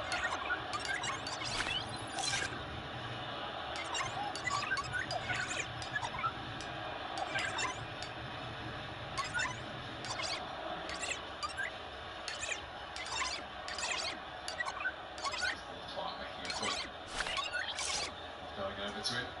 Yeah, I mean, look, the concern when a player like Tierney goes down, you're always worried because of how important he is to the team, but the fact he stretched it off is a huge worry for him.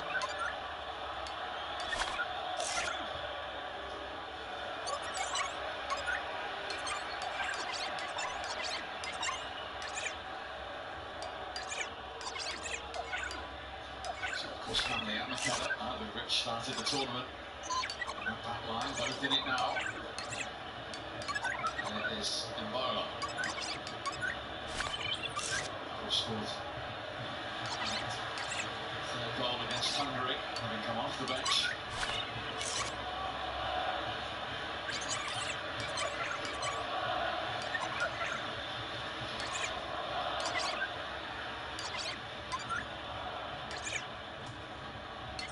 Vidmar's ball forward.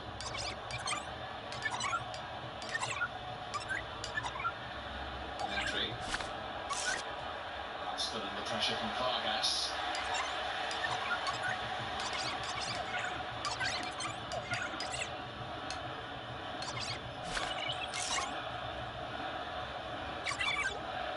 Rivas with the hand, then Hanley.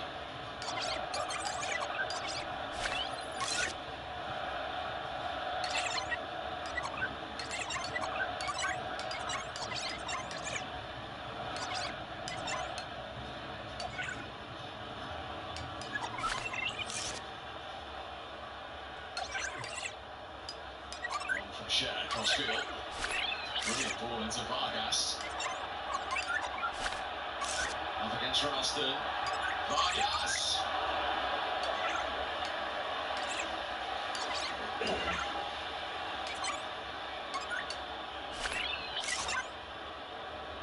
don't know how close it was, but it was really well. Vargas to walk it. The space, it's not close by any stretch, but as soon as he gets the ball, he just forces Anthony Armstrong on his heels and he gets him inside the box. And he does that, do that as a right man. He can go either way, you're in control of the situation. He does well to get his shot on him. He's never going to trouble that and just down, but it's still a warning sign.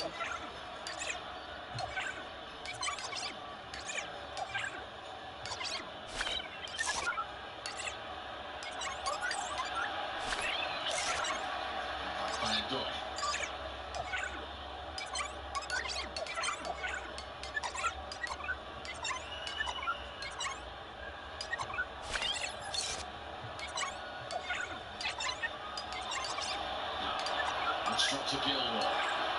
Space ahead of him. Shot blocked by Kanji.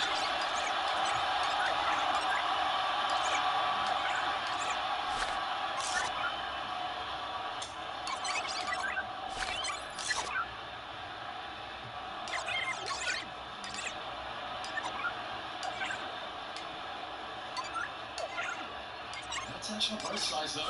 It's not just Scottish nerves.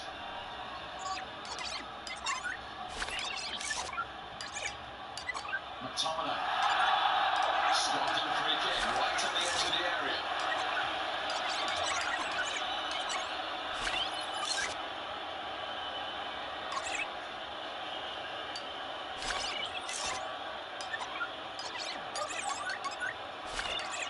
I thought Kanji was doing whatever he could to look like he was outside the box there, but he definitely was outside the box.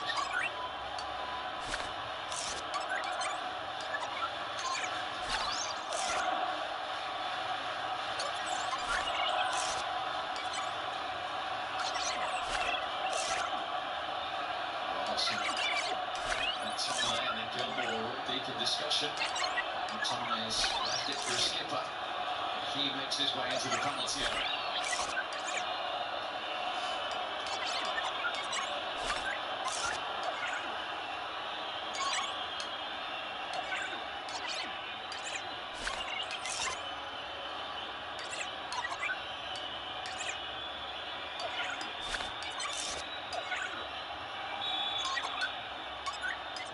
And it goes from Robertson. It was a teasing one, but somehow it stayed out.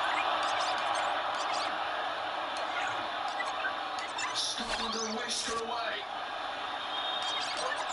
Through Grant Hanley, not taking the lead. Grant Hanley can't believe it. I can't believe it. Great delivery in from Andy Robertson. He does really well at muscling Fabian Schär to the back post. He just nicks his head in. Willing to put his head in where it hurts as well. See that come crashing off the post. Fine margins. Forward from Robertson.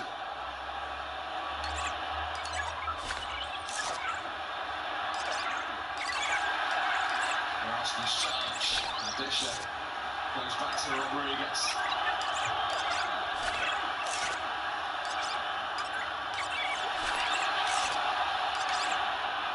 Schär with the intersection for Switzerland. And Vero looking for the free kick. And he's going to get it.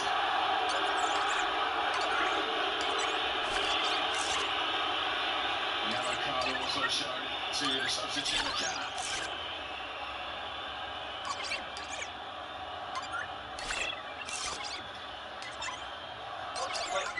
I actually thought the referee just gave it because the ball was down.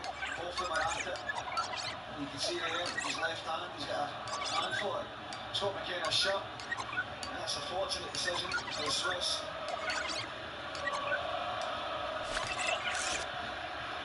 Free kick spread to Xhaka. Vargas.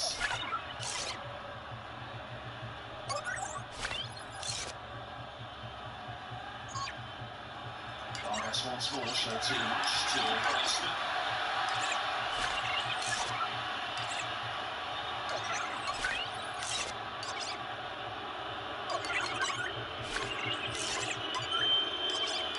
Just previously to that foul given against Scott McKenna, you see here there's a strong challenge from Ralston. I don't know if he needs to be down for that one, but you could hear how much belief was in the Scotland fans because of the fact it hit the post.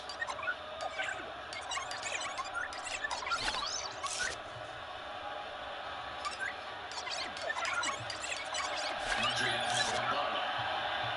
Athens backing away and doing really well.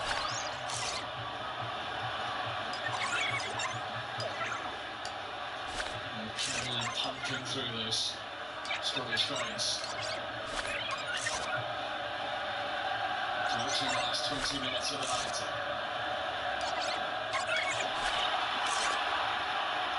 McGinn.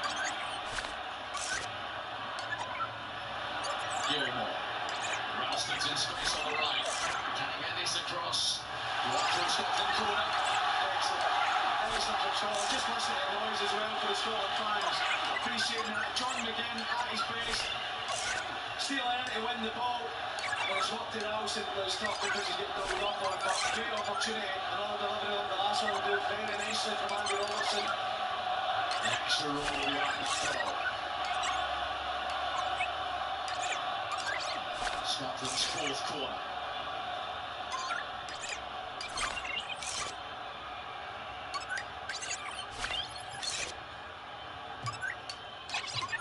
It's a comfortable one. It's clear. Vidmar and Switzerland.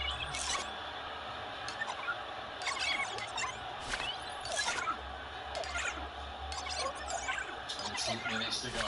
Still all square. Yeah, it is. And I think that Scotland have certainly got a lift. They have the post and look like they go and take the lead again and re-energised, certainly from the crowd, feeling that belief. But I just feel that Switzerland, you can tell they're a good side. I know it does suit them, but they can be patient, they can wait and try and probe and wait for that mistake. McGinn on Schär.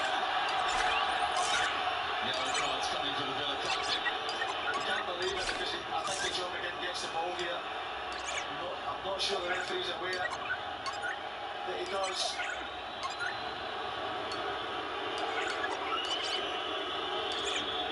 Just see it comes off his toe there as Sher goes to clear it. Not that you're always going to put yourself in that situation, but I think that's what John McGinn's looking at. So I think the follow through the warrants it. So from the third booking of the night.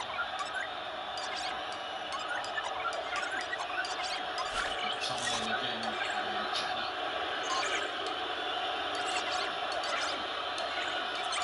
Shared free kick for Switzerland. Out on the foot.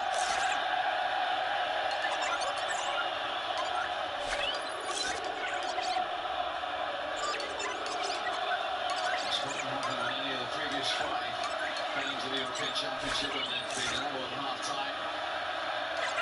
There should be plenty of time to change all that.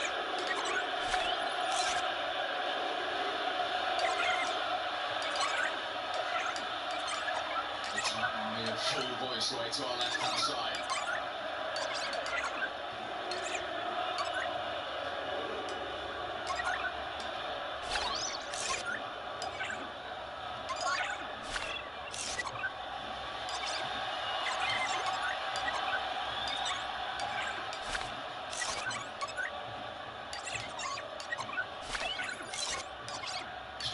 Preparing a change down there, Fabian Rieder of Red.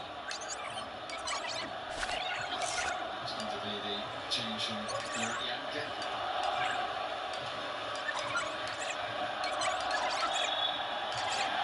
Scotland free kick.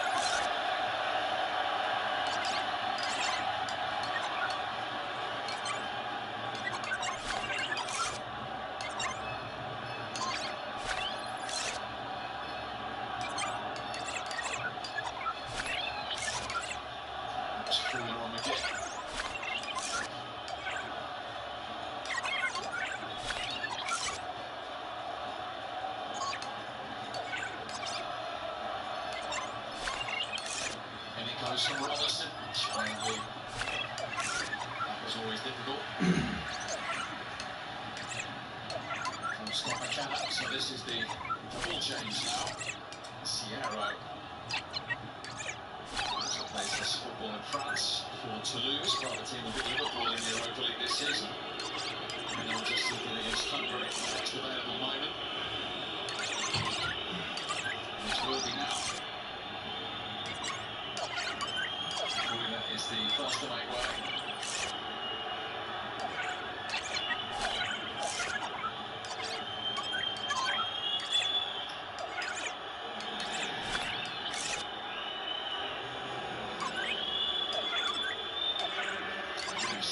It's not Nottingham Forest player. A huge rush to leave the playing surface. Vargas limps away on the far side.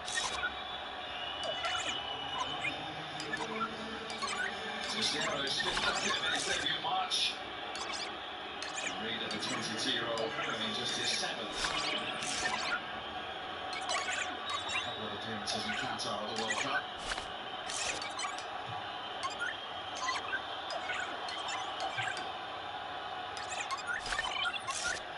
All won by Hanley.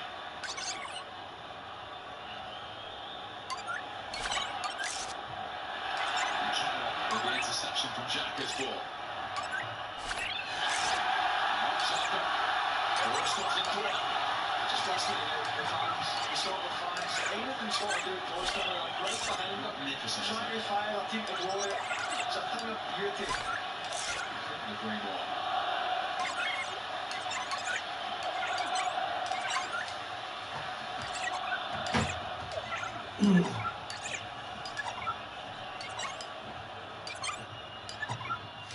Deep to one this time. Back it goes from Adams. Gilmore jumping. Stay down, Billy Gilmore. McTominay.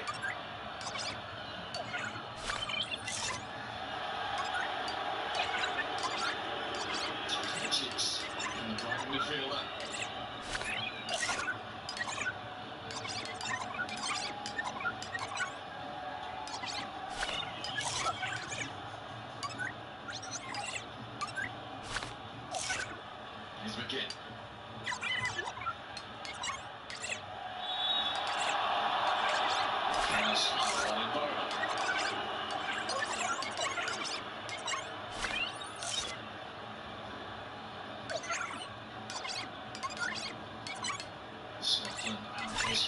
United bench.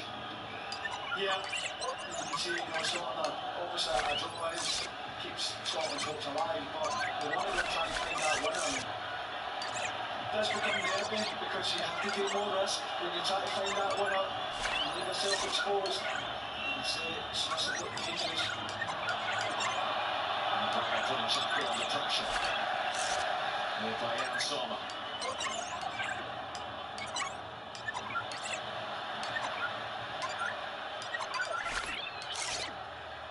Ndoye.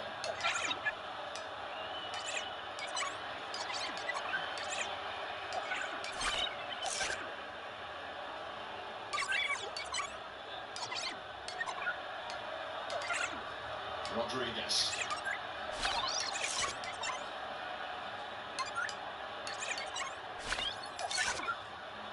Fisher.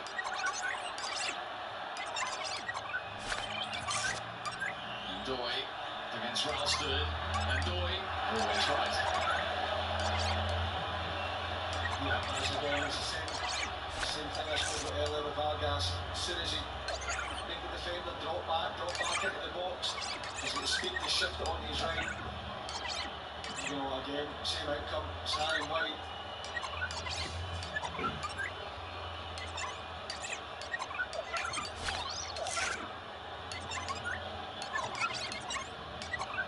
Jenkins' last has been flying as a result.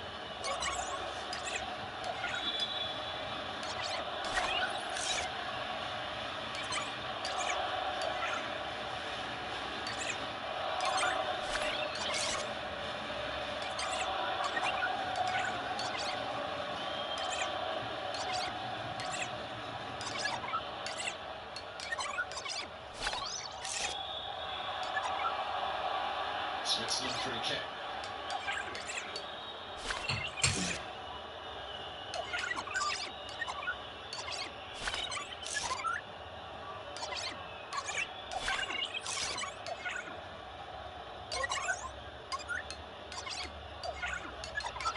Just a report on UEFA common sense prevailing. They have now officially given the goal to Scotland. That's the power of McFadden, you see. Gives it to the nation. Liverpool starting at 90 minutes for Scotland. Hitting Hearts. Bringing McLean on.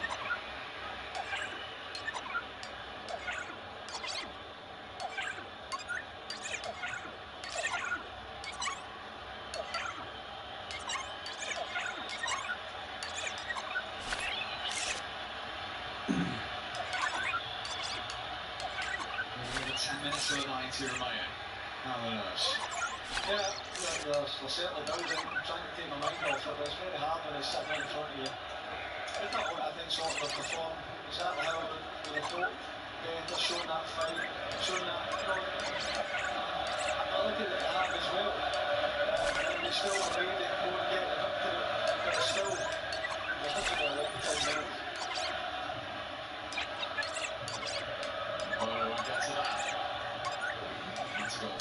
Give me the opportunity as you needed reminding. But after Scotland today, it's England's turn tomorrow to play their second game against Denmark.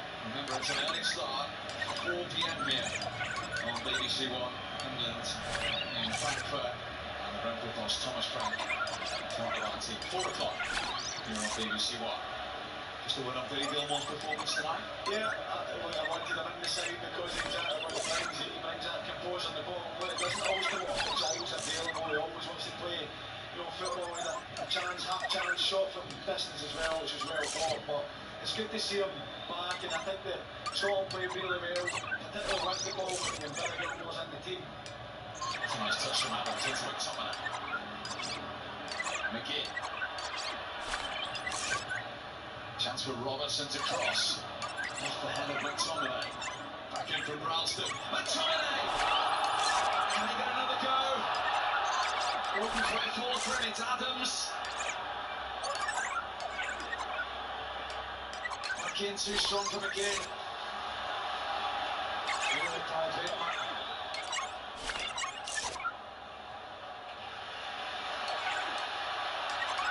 Renewed police for Scotland.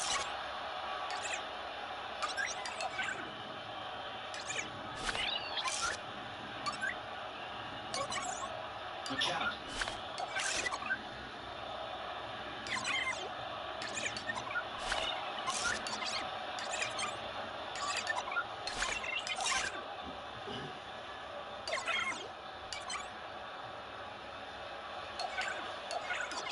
Adams.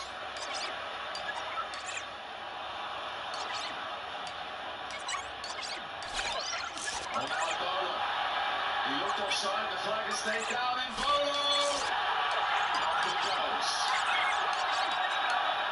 I think that one was even up for debate.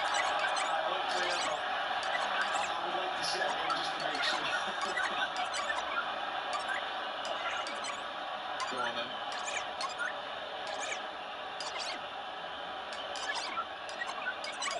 Yeah, I think it is. But it's not as clean as it looked at the naked eye.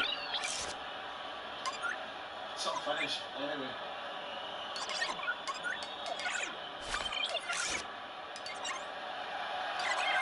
Huge order from the top now, mate. And so referee confirms that was offside. And the goal doesn't stand. Doesn't really matter anymore, though. No, it doesn't. I'm just thinking about how hard Scotland have had to work to get their opportunities. And I know it's offside, but how dangerous Switzerland still look when they get control of the ball. The threatening ball in particular is faced up that central forward area that Scotland are still in with a chance of getting all three. A draw would be enough, but they would absolutely love all three. Switzerland have the free kick.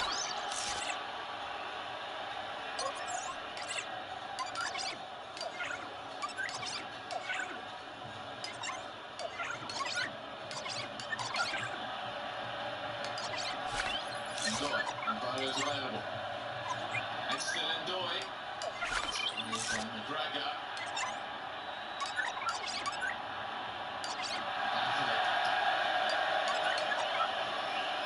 That's out of play.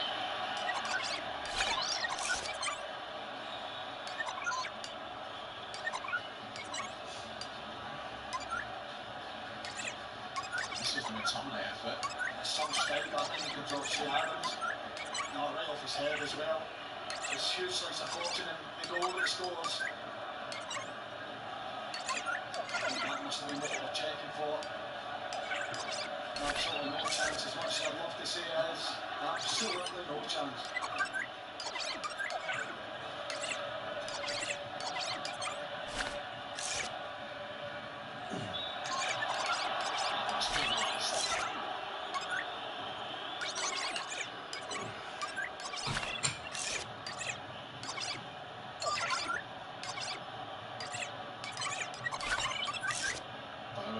Shoulder. Hopefully that nowhere near him. Some weapon to bring off the bench in fairness. Brilliant Bolo.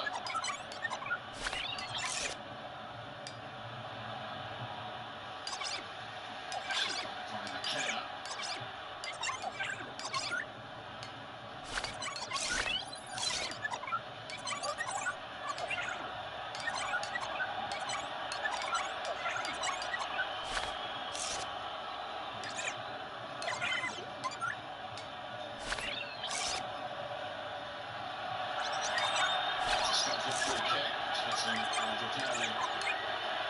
Two more newcomers.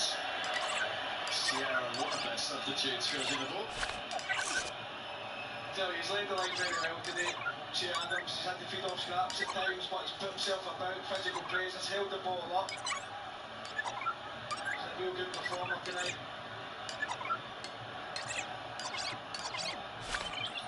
Burnley's Seki Amdouni. It's the first change. Straight swap in defence. Although Stadio Stuttgart. His fifth cap is Amdouni. With 5 times in the qualifiers, he got 5 goals. 5 Premier League goals this season as well. As Robertson floats the free kick forward.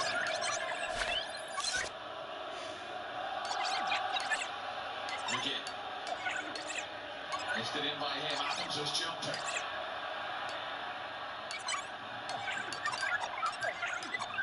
That's covered with the summer.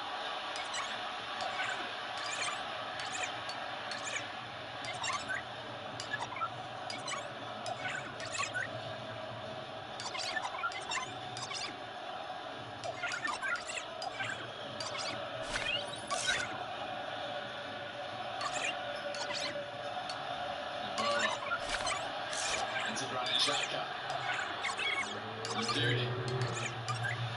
Some covering.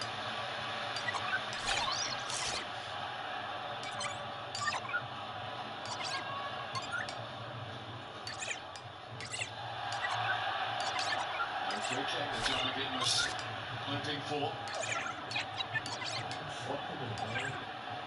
3 minutes with a 90 remaining.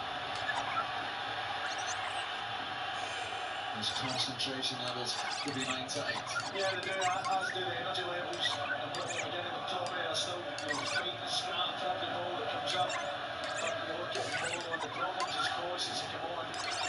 Switzerland can find them and fancy that they will get a chance. But they have to make sure they're so concentrated in this game.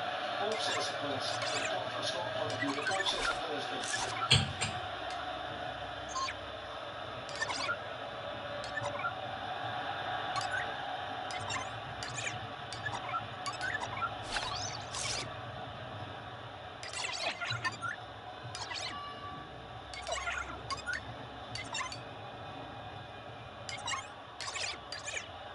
Christie and Shanklin are ready to be late changes for Scotland.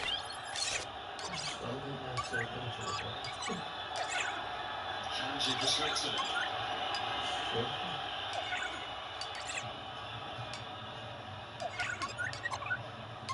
Robertson away. Scotland's been penalised for that one. Switzerland free kick. Obviously, the initial thought was that was a hopeful thing until he got the ball there. Yeah, he's absolutely nowhere near it.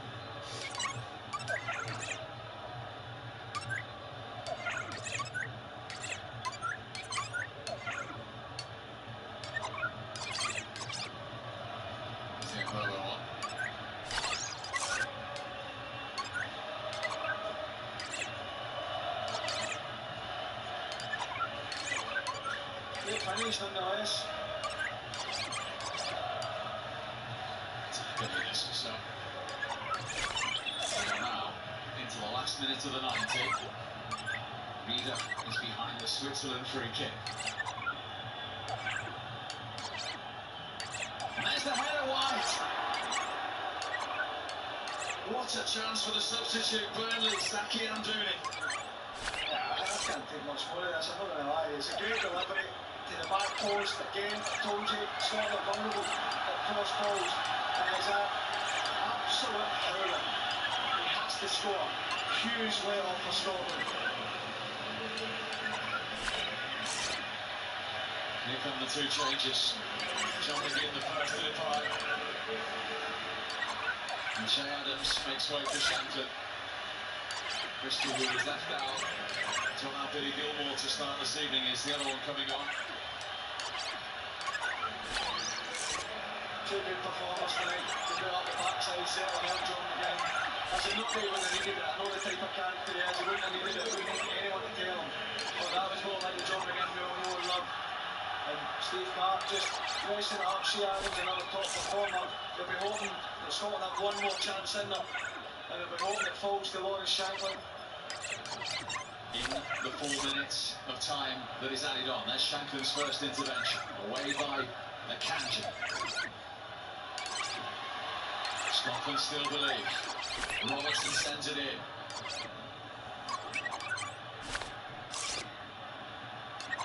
Ralston. Get it across, it'll still come out to McLean. Christie. McGregor. It's Andy Robertson. Oh, Kanji was there first. And then McGregor leading back. Brilliant defending from Manuel Akanji. Yeah, it was a tremendous play. Great little clip ball from Cal McGregor. Akanji does not switch off. It's great defending because Scott McTominay's right behind him to tap that into the net. Excellent defending.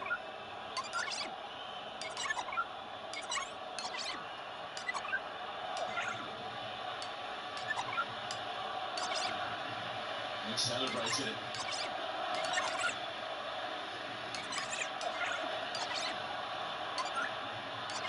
Shanklin chasing. Kanji's there first again. Back from Hanlon. Goodness me, this is tense.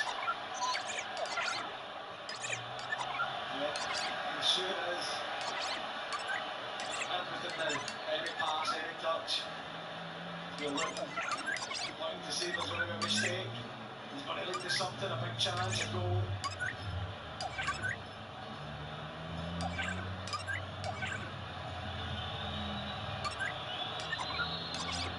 Yeah.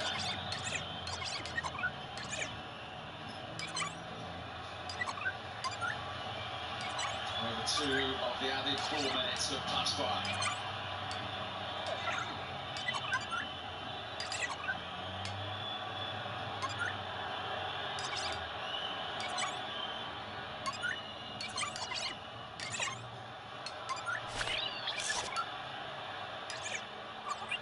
Any potential twist left in the script. And Dooney's header on, and Angus gone there ahead of Mbappa. He slipped before he got there. I didn't think he was going to make it. Talking about the heart and the mouth stuff. I wish I had them. I put them over my eyes.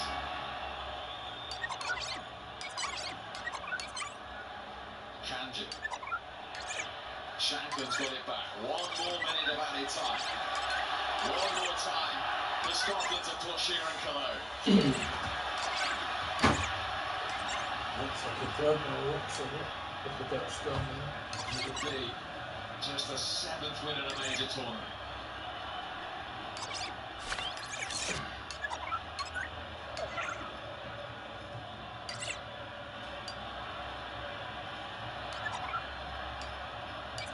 McKenna.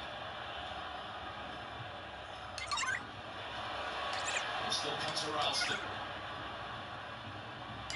Christie jumping. McLean. Robertson can't get there. Christie. Can Robertson get this in one final time? He can. Made by Sher.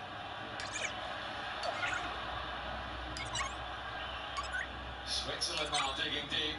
And there is the full-time whistle. Scotland with a positive response. And they are still alive in Group A. Steve Clarke's side take it to the final game. All eyes in this group now are on Sunday. Scotland head to Stuttgart to face Hungary.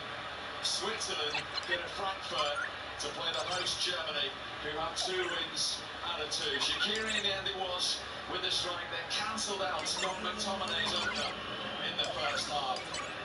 But the attitude was there, the response was there from Scotland, and they have what they wanted.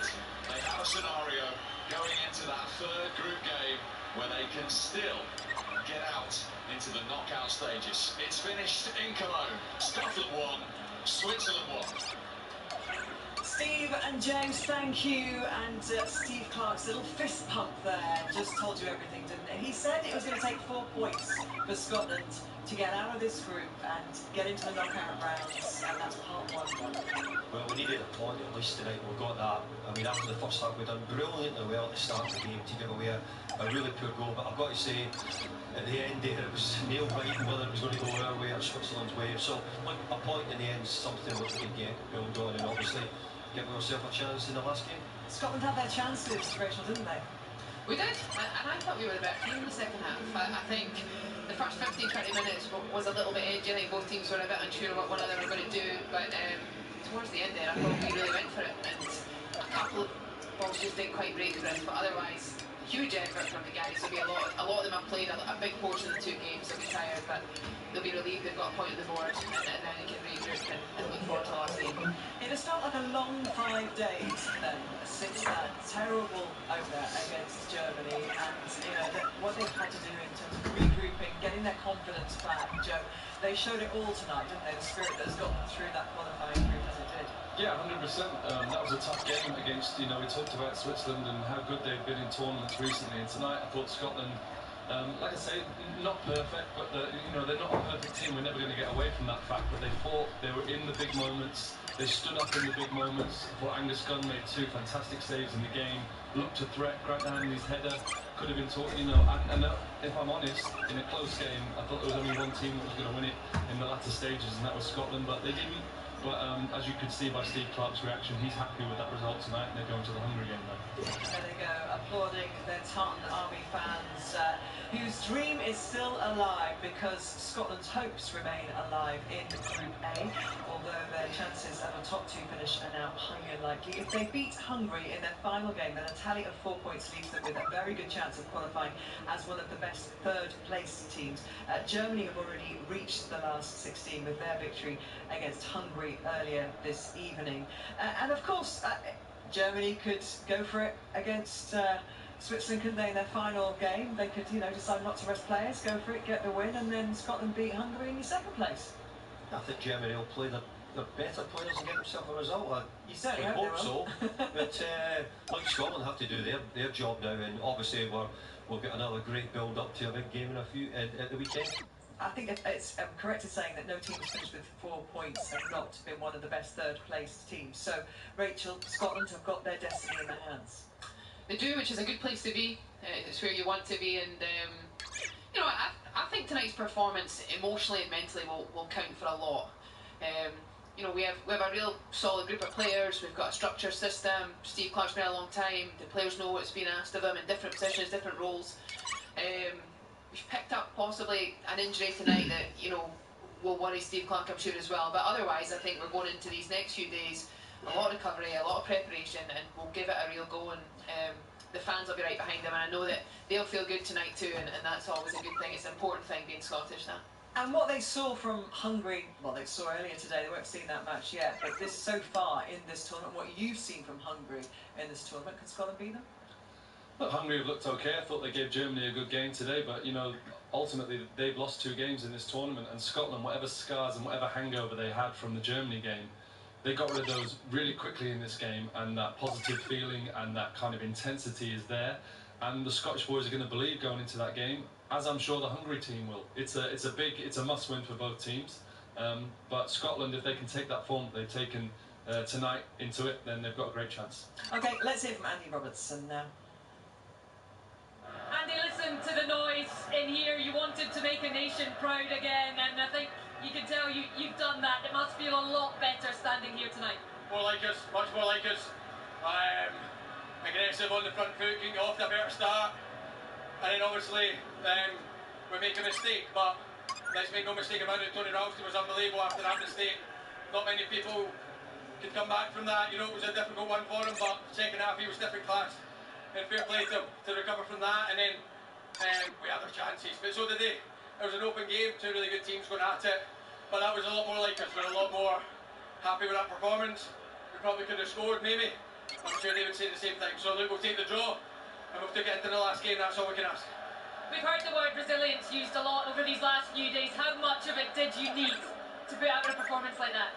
Yeah, of course, and it was just about, like I said in the press conference yesterday, getting back to being us. And I thought that was a lot more like us. I think you can tell by the people behind the goal there, I think they were a lot happier with what they've seen on the pitch. And honestly, we've left absolutely everything out there today, and that's what it takes to play for your country. So we need to rest, we need to recover, we need to go again Sunday, because that's a massive game for us now, and we've played a really good team today, and we'll face another really good team again on Sunday. And history is still right there for you. It goes to the last game to try and get yourselves out of this group stage. You can take a lot from tonight into that, I'm sure, but like you say, it'll be a lot of rest and recovery as well. Yeah, we can take a lot of positives from tonight, but we can also tweak a little thing and improve even more, and that's the good thing. So hopefully you see that on Sunday, but like I said, we need to get to our beds now, I think, and recover, take tomorrow, really recover properly, and then what day are we even on? Wednesday, so then Friday we need to really be ready to go on the training pitch, and then come Sunday we'll be good to go with the back end that we've got. Well done tonight, Andy. Thank you. Cheers. Thank you. Andy Robertson had a great game himself, didn't he? Set some beautiful balls into the box. Just didn't quite get the right part of the body on them at the right time. But there were some really big positive performances tonight, and he led as he does with his team so well. He did, and he spoke very well there, because I think the feeling throughout the camp, he sort of brought it over to everybody there. But I thought Scotland done a really good job on them. I think they've earned the right to get into the last game with a real chance of getting the result now. So we really need to come up with the goals. We missed 1 or 2 opportunities late on the game, but overall, look, a really good point for us. Yeah, and Rachel, obviously, he said it, they need to get their heads down, rest, because that was actually a really tiring performance, wasn't it? I think it was a lot more open as a game than perhaps we were expecting. Yeah, and sadly it'll be one of those ones where you're absolutely knackered, you're lying in your bed, but you just can't fall asleep. So that's like my football. I imagine the sleep will be a little bit easier than it was after Friday's. Well, so. yes, I'd like to hope so. But no, that's the first part for everyone. I think it's that recovery piece. There's obviously travel involved, moving around. That's not always easy either, but you know, you do everything you can to make sure that process is seamless. They'll do that. They'll do the preparation. If physically they need to recover, but you know, you turn your mind straight away into the next game. You've got to use every day. It's important.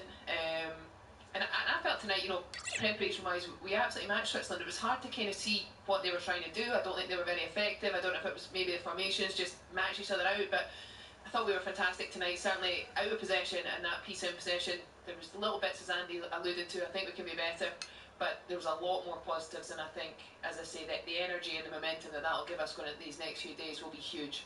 Yeah, and it is hard, isn't it, to put something like that performance to one side and really focus on what you know you can do and you can deliver. And the relief, I imagine, in that dressing room tonight more than anything else, that they're still in this tournament and they've still got a realistic chance of taking it at, you know, at the very worst, a third best place.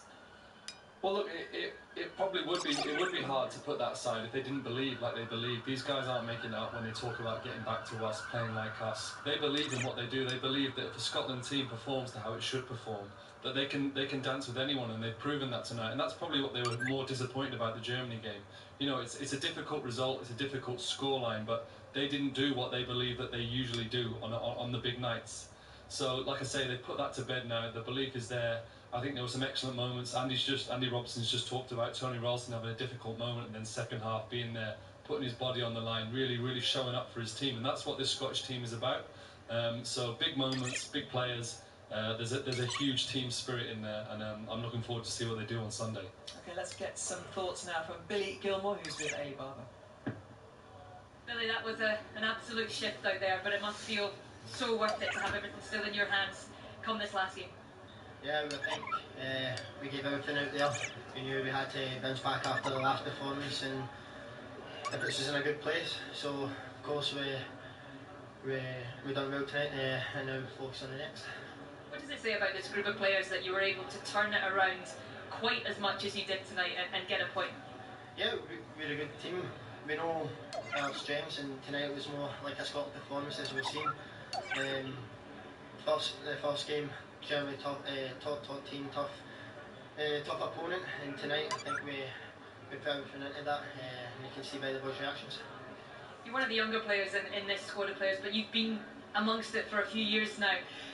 How important has been the experience in this dressing room to try and ensure that performance tonight, we knew it was capable, but that you were able to go out and do it? Yeah, we believe so. We did. We've been working straight after the Germany game, straight in the training pitch, and focus in Switzerland to make sure we went and done it right. Tonight, good. I think it was more like us, good performance. Gave everything. Now we need to recover and get ready for Hungary. Just spoke to your captain, and he said there's even things that can happen to make you even better in this next group game, because this could be a group of players that make history. Yeah, we gave everything tonight. We're a good team. Maybe we'll just get into the game, the first game with the Ashes opening game, nerves kicked in. But tonight I think it was more of a Scotland performance, getting after the ball, passionate, everything was there. Well done, Bill. Thank you. Cheers. It's quite interesting, isn't it? They're not kind of, you know, being over-celebratory or kind of going the other way from the disappointment against Germany. They were very muted, kind of clapping towards the fans. The job is not finished. A big relief, actually. You know, I've been there before, and obviously to get the next game after a bad defeat out the way and get a better performance. Scotland showed greater fight, much more commitment. You know, looked as if they were in a game and gave the opposition a game. I've got to say, I think that they've done a lot of good things tonight. Steve will have a lot to improve on, and I do think that Scotland can play better. We had 4 or 5 set pieces which didn't quite work tonight, which maybe on another night we get a goal from. But overall, look, us going away from this game with a point was a decent result tonight. And as for Billy Gilmore, Rachel, he's definitely earned his place tonight, didn't he? It was a good decision to include him in the starting lineup. He came on against Germany, but he made a difference tonight. He made a positive difference, absolutely, and you know, we spoke before the game there would be a role tonight for him that was massively defensive, as well as that part which we've seen so many times in possession. And I think it was early on in the game, first couple of minutes, he put in a real, more of a defender's tackle. Really, he got stuck right in, and you just think, yeah, that's what we're going to need. And someone like him setting the tone in that area. The pitch isn't what everyone normally is used to, but it's a job that everyone understands they have to do at some point in time. And I think, everyone got around everyone else tonight and encouraged. Andy talked about, the mistake. Everyone's made mistakes throughout the game tonight, and good teams rally one another and get around each other, and that is what it's all about, being Scottish. We know that, and we saw that tonight in abundance, and it no doubt played a huge part in us building into the game and finishing the game on certainly a stronger note, I think, and hopefully the guys can then look at that and take a lot from it and go into Sunday with, even more of it, because I think Hungary will be very difficult again, but if we can again be even more effective in possession, create more opportunities, can we sneak a few more goals? Yeah, and there was moments, obviously, that Scotland, they put the fight in. Billy Gilmore showing that, but obviously he managed to get his quality, get on the ball. There were real moments. We were discussing how we're going to get Shea Adams into the game. Obviously, a striker wants to have more opportunities to score goal, but I think he worked so hard tonight, and there was one bit of quality link up with John McGinn and Scott McTominay. There were moments. So there's so much to build on, so much positivity. But as was spoken about, they're slightly muted at the end of the game because there's a job to do. They're here to represent. They're here to make people proud, and they've taken a step in the right direction tonight. Let's hear the thoughts then of James McFadden, who's been, of course, co-commentating for us tonight in Cologne, and I imagine the Tartan Army were pretty happy with that result. So they showed perhaps a few more celebrations than the players did, because they know they can march on to Stuttgart now with real belief, and it was a good result for Steve Clarke. Yeah, I'm pretty sure a lot of them aren't ready to go home yet, Gabby, and maybe they're just hoping that they can stay a little bit longer, and the performance and result tonight I've certainly given them that extra hope. I think the performance, the energy, the things that everyone in the studio is speaking about, is all what you expect to see from a Scotland team, and it's why it was so disappointing Friday night, because none of it was there. But they've shown they can do it, they can compete. Switzerland are a good side, and Scotland done really well against them, and chances to go and win the game. So yeah, the Tartan Army support tonight was unbelievable. It was outstanding. The players put in a shift. They will be shattered tonight, but as Rachel says, there'll be no one sleeping, because you don't sleep, the harder you work, the harder it is to get to sleep. But it was a great performance. And I heard you earlier on talking to our colleague Mark Chapman, saying you had to run off and give yourself a shave and shave your head as well, because you thought you might be on TV. Well, I'm glad you obviously did, because you have been on TV a couple of times tonight. But does this mean it's superstition that you're going to do this on Sunday as well?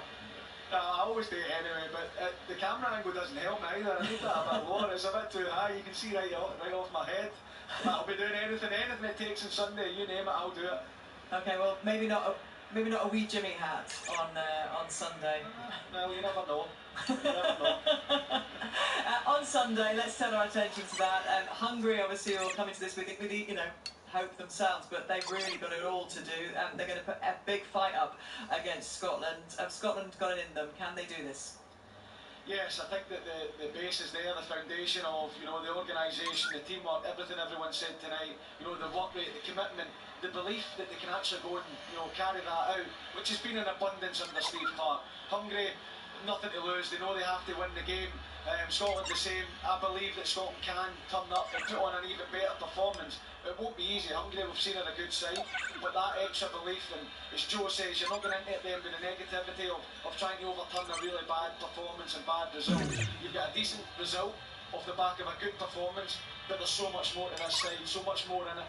The one, troubling piece of news will be Kieran Tierney. He's so pivotal to how Scotland play in that back three. It'll be a huge loss if he doesn't make it, which it doesn't look likely. But Scott McKenna came in and done well. They're in good form, they'll be feeling in good spirits, but there's more work to be done. It's far from over yet. Thank you very much. We will, of course, catch up with you on Sunday, James, and we will get the latest if we can. Ailey's obviously speaking to everyone on the ground about Tierney and what the state of play is with his injury, and we'll talk a little bit about that in a moment. But we, I think, are going to hear from Angus Gunn now, who made some great saves tonight. He's with Ailey Barber. Angus, that must feel a lot better tonight. Yeah, 100%. I think, everything in the game from the start was 10 times better, obviously, from the game on Friday night. Just our intensity.